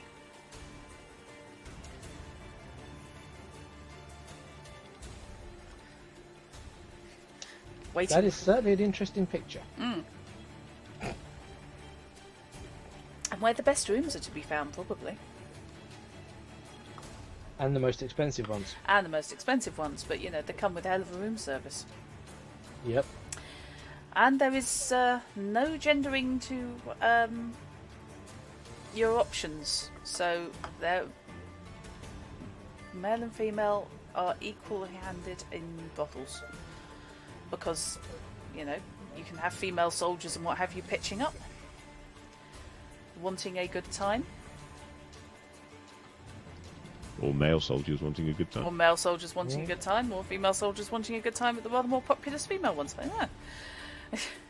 Each to their own. Yep, exactly. Right.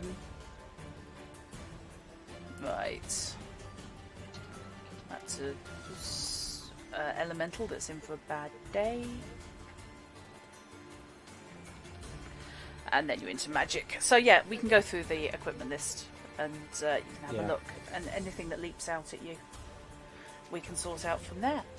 So, you have your gear, you have your characters, you even have names. Yeah. When do we start playing? If I can manage it for next week, I will. I was going to say, will you have a scenario for next week, or do we need to plan something else for that? I don't yet have a scenario for next week, but that doesn't mean I won't. I think there is one in the rulebook. I think there is one in the rulebook. Not necessarily saying you run the scenario in the rulebook, but the advantage of having at least one scenario in there is that you've got maybe encounters and stats for things that you can pull out and use. This is what I'm going to be doing when I run 4th edition for you. I've picked up some 4th edition Dark Sun scenarios. I'm not going to be running those scenarios, but encounters from those scenarios, specific sections of those scenarios, may well turn up. Yeah, because I'm using it to rip them apart and use it to build my own scenarios with pre-gen material. Do you remember the book Adventure 1? The quite big book. Is where the Temple of Bethesda came from. That was a good book. I ripped that to pieces, metaphorically speaking, and pulled out the bits I wanted. That originally, all of the scenarios in that were published as individual scenarios, and then what they did is they compiled them all together and sort of gave them a bit of a linking thing so that you could run it as a campaign if you wanted to. They're damn useful. And it was quite a nice way of doing things. One thing I would like you guys to decide, whether on stream or amongst yourselves off stream, I would like to know whether you would rather your characters already knew each other, or whether you would like to meet each other in game. I think it's going to be easier all round if we decide that we've met beforehand. Okay. Yes, I would agree with that. It is easier for me. I didn't want to railroad you with that. So I like the idea we came up with earlier on. Actually, I genuinely like the both cheating at the same dice game and became companions and friends afterwards after spotting each other doing it. Fair enough. Just fleeced everybody else there and then split it between us and played together since. Absolutely. Yeah, it's definitely opposites attract, isn't it? You've got the incredibly flamboyant Nilfgaardian, and then you've got the, permanently on his uppers, apparently. Yeah, I mean, I've currently Skellige got... kid. Let me just take off these last two things. That's another 90. I mean, you could work the two into, once they've gotten to know each other well enough, depending on how long we've known each other. You could do quite a good scam team with them. Yeah. You could. I don't think I'm going to be buying much more in the way of equipment, which means that this guy who is in his ragged clothing and literally always looks like he spent last night in a gutter somewhere actually has nearly 400 crowns on him still. Yeah. He's definitely in the deceptive characteristic category. Yeah. His satchel contains the only clothing he's got that's any good. Because I picked up the rogue's clothing, which is basically a sneak suit. It's a ninja suit. Ah, yeah. So he's got a ninja suit. He's also got a bandolier, 20 meters of rope, and a grappling hook. So, when he's being a thief, he looks totally different because he's the ninja with the rope and bandolier around his chest. The bandolier for putting things in. Yeah. Yeah. It's not a weapon bandolier. No. His individual pockets, rather than carry a satchel or something. Yeah, see, I took the satchel. I'm going with the sort of Indiana Jones style. Yeah. He's got a satchel, but that contains things like his bandolier when he's not being a thief. So does that mean you need to keep rolling the occasional deceit check to make people believe that you really are completely on your uppers and that you have nothing worth stealing? Probably, yeah. If anybody's paying too much attention, I probably do, yes. Yes. Appearance-wise, I mean, you could argue that he needs disguise rolls, but it's not a disguise. No. That's just what he looks like. Yeah. He dresses... His idea of spending money on new clothes is getting this outfit embroidered again. Yeah. It is ragged partly because he doesn't want to spend... It would cost him so much money to get all the embroidery transferred onto a new outfit. Yeah. That he just gets this one patched each time. How old is he? He's 18. So he's only been off the boat for a few years. Yeah. It was probably about 12, 13 when he came off the boat. Yeah, my theory... I've got it down in my notes as him...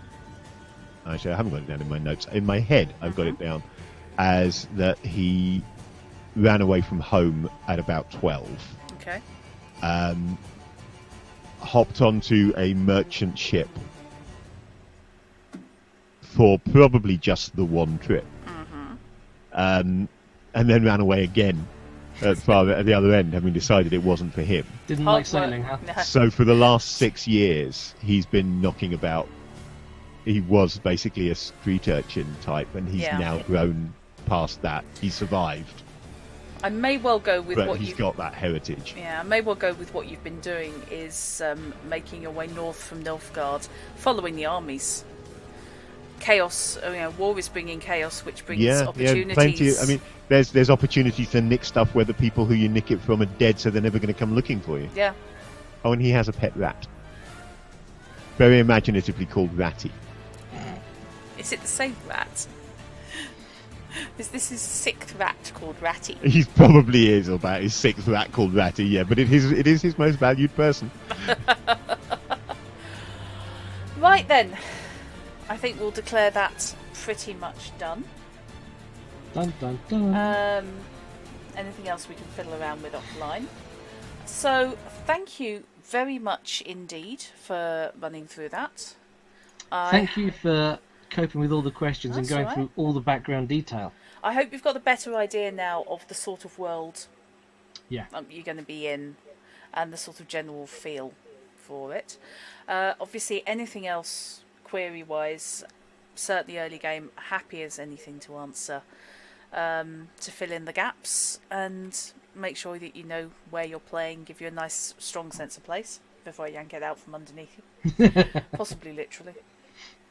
And I will have something to run next week. And if you find yourself with a bit of time, play the video games. Yes, play the games. At least, yeah, make a start. I think own all three, so I may just have to load up the first one and start there. Yeah, starting with one is not a bad shout, actually. Yeah, it is a good. But I mean, you're better at video games than me, so maybe you will do better. But I'm having to force myself now to move on and play 2 and 3 without completing 1, because stuck. I've got as far, I think, as I'm ever going to in 1. I just keep dying horribly in that bloody swamp. Do you have entertaining time with the giant walking leeches? I avoid the hell out of the giant walking leeches, but the things that really kill me are the plant life. Oh God, yes. Those things are bastards.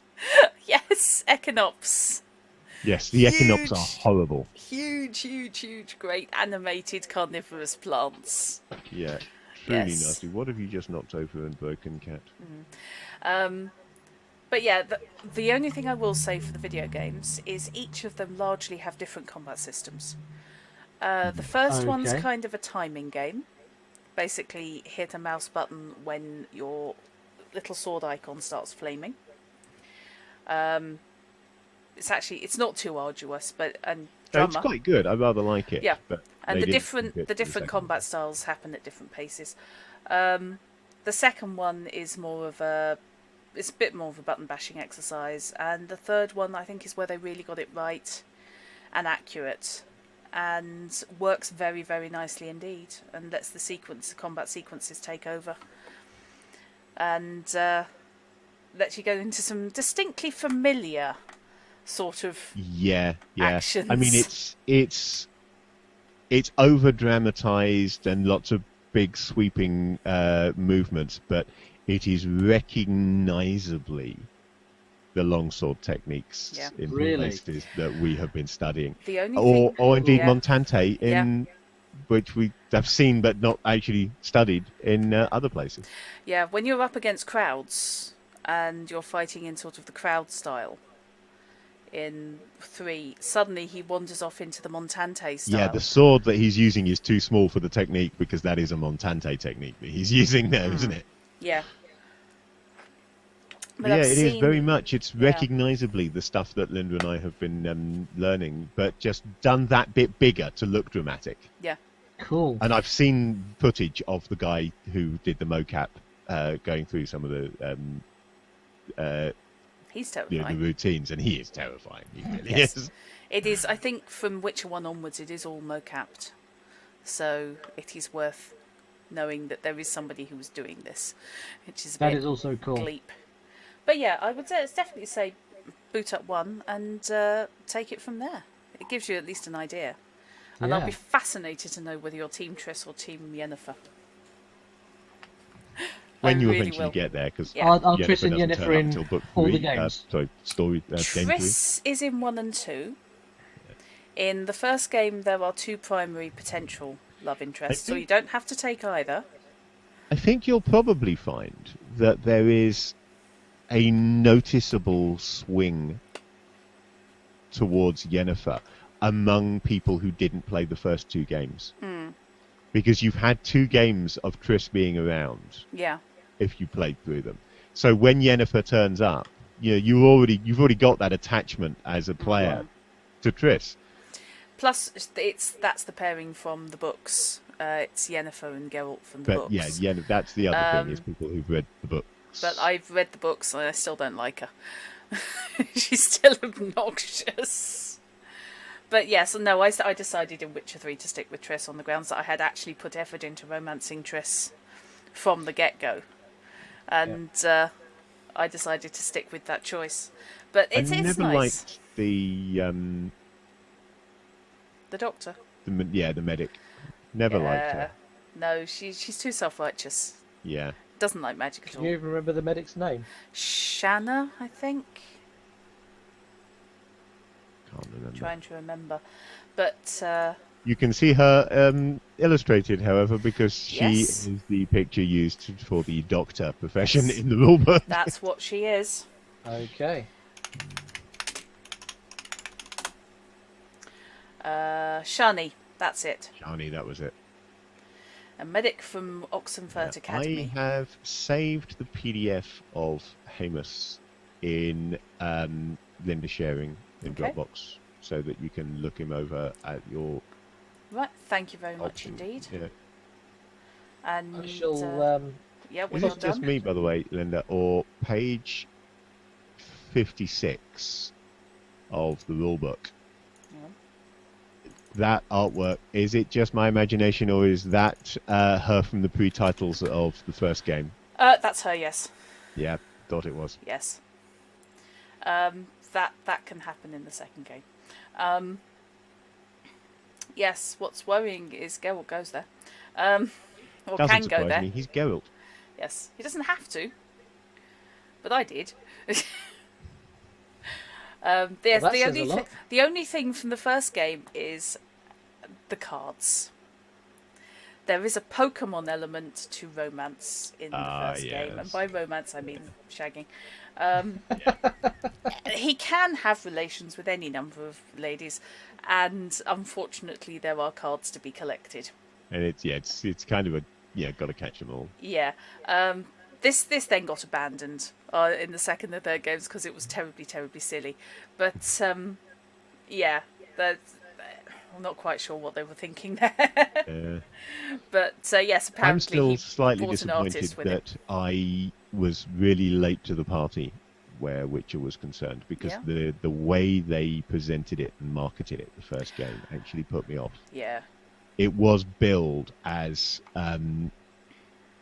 they build it as being an adult fantasy RPG rather than a dark fantasy RPG. And what they were going for really was that it was dark and grim rather than that it had a lot of bonking in it. But the way they phrased it kind of made it sound a combination of, pretentious and overly sex orientated. And as a result, I ignored it for a long time, and it turned out to be really, really good. Yeah. I think the first one was marketed by Atari, wasn't it? Because that was who they published by. I think it was Atari that messed it up. And then I think Witcher 2 and 3, they were self-published. CDPR actually went into publishing. And therefore got more control over it, because they could put out what they wanted to. But no, lessons were learned, and each game has just been better than the last. But they're all very, very good, and all solid stories. So yeah, I will. In that case, I will leave you to that, and recommend you at least watch the opening movie from Witcher 1. That's probably quite a good option. The intro movie. Yeah. Which is actually one of the short stories. Yes, it is an adaptation of one of the short stories. Cool. It works quite nicely. And it demonstrates Witcher abilities and also just the general feeling of the world and the look of the world. And I'm reasonably certain that it's voiced by Reed Richards. I think it could well be. If you remember the old BBC Radio Fantastic Four series from many years ago. That's going back a ways. That is going back. Reasonably certain that it's Reed Richards from that's doing the narration on this. Yes. Speaking of going back a bit and voicing and so forth, I was listening to the Lyra's Oxford, which is the novella short story rather thing of His Dark Materials by Philip Pullman. And now the versions of His Dark Materials that I've got on Audible, including that, are the full cast ones, where the narration is read by Pullman himself, but each of the characters is voiced, rather than it just being that the narrator speaks the dialogue. The dialogue is all there, and it's got sort of some sound effects and things in as well. And I'd completely forgotten until listening to it that one of the cast members and also the basically the director and producer for the voice production on the dramatic production of it was Garrick Hagan, a name that turns up in a hell of a lot of sort of 80s era anime and cartoons. Cool. Right. Oh, it isn't. Isn't it? Reed Richards. It's Peter Marinka. Are we sure that's not who Reed Richards was in that series? Because it really sounds like him. No, and now I need to check. No, it's Optimus Prime, isn't it? Yeah. No, hang on. Is that Peter Marinka? It is, isn't it? Oh, which one was Marinka? Possibly. Yeah. I'm lost now, thoroughly lost. Sorry, voice actor. I know. I just don't recognise any of the names you guys are talking about. Okay, right. So yes, I will. In that case, leave us to confuse the bejesus out of everybody, and I'm already confused. and we will take it from there. And Thank you, anybody watching, for watching. Yep, thank you for watching, and Indeed, I hope you guys enjoyed going through that character creation.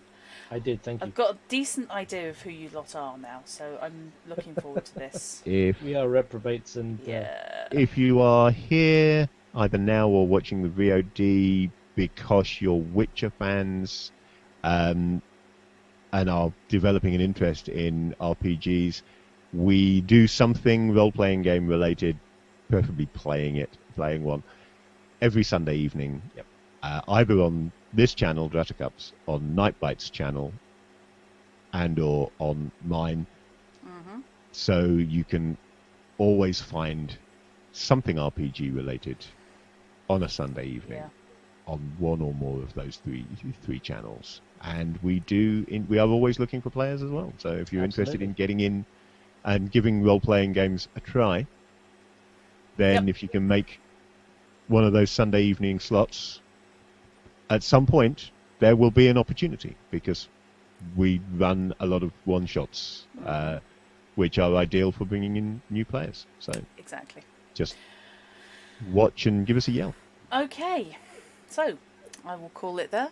And I don't know, you stream on a Tuesday, don't you, Night? No, Tuesday's my night off. Tuesday's your night Monday, off. Sorry. Wednesday, Thursday's drums. Okay. Friday, I recover, and then Saturday with Little Bites. Okay. So Monday, interestingly, I've got my next match in the Blood Bowl tournament. Cool. So rather than do anything sci-fi related like I normally do on a Monday, I'm playing Blood Bowl. Yep. Cool. Let's play Blood Bowl. Sorry. Hey. American football with orcs and elves. Yay. And chaos. Yep. And What then time is your match? 7 o'clock, I think. Okay. That means I'm going to miss it. Double check Discord.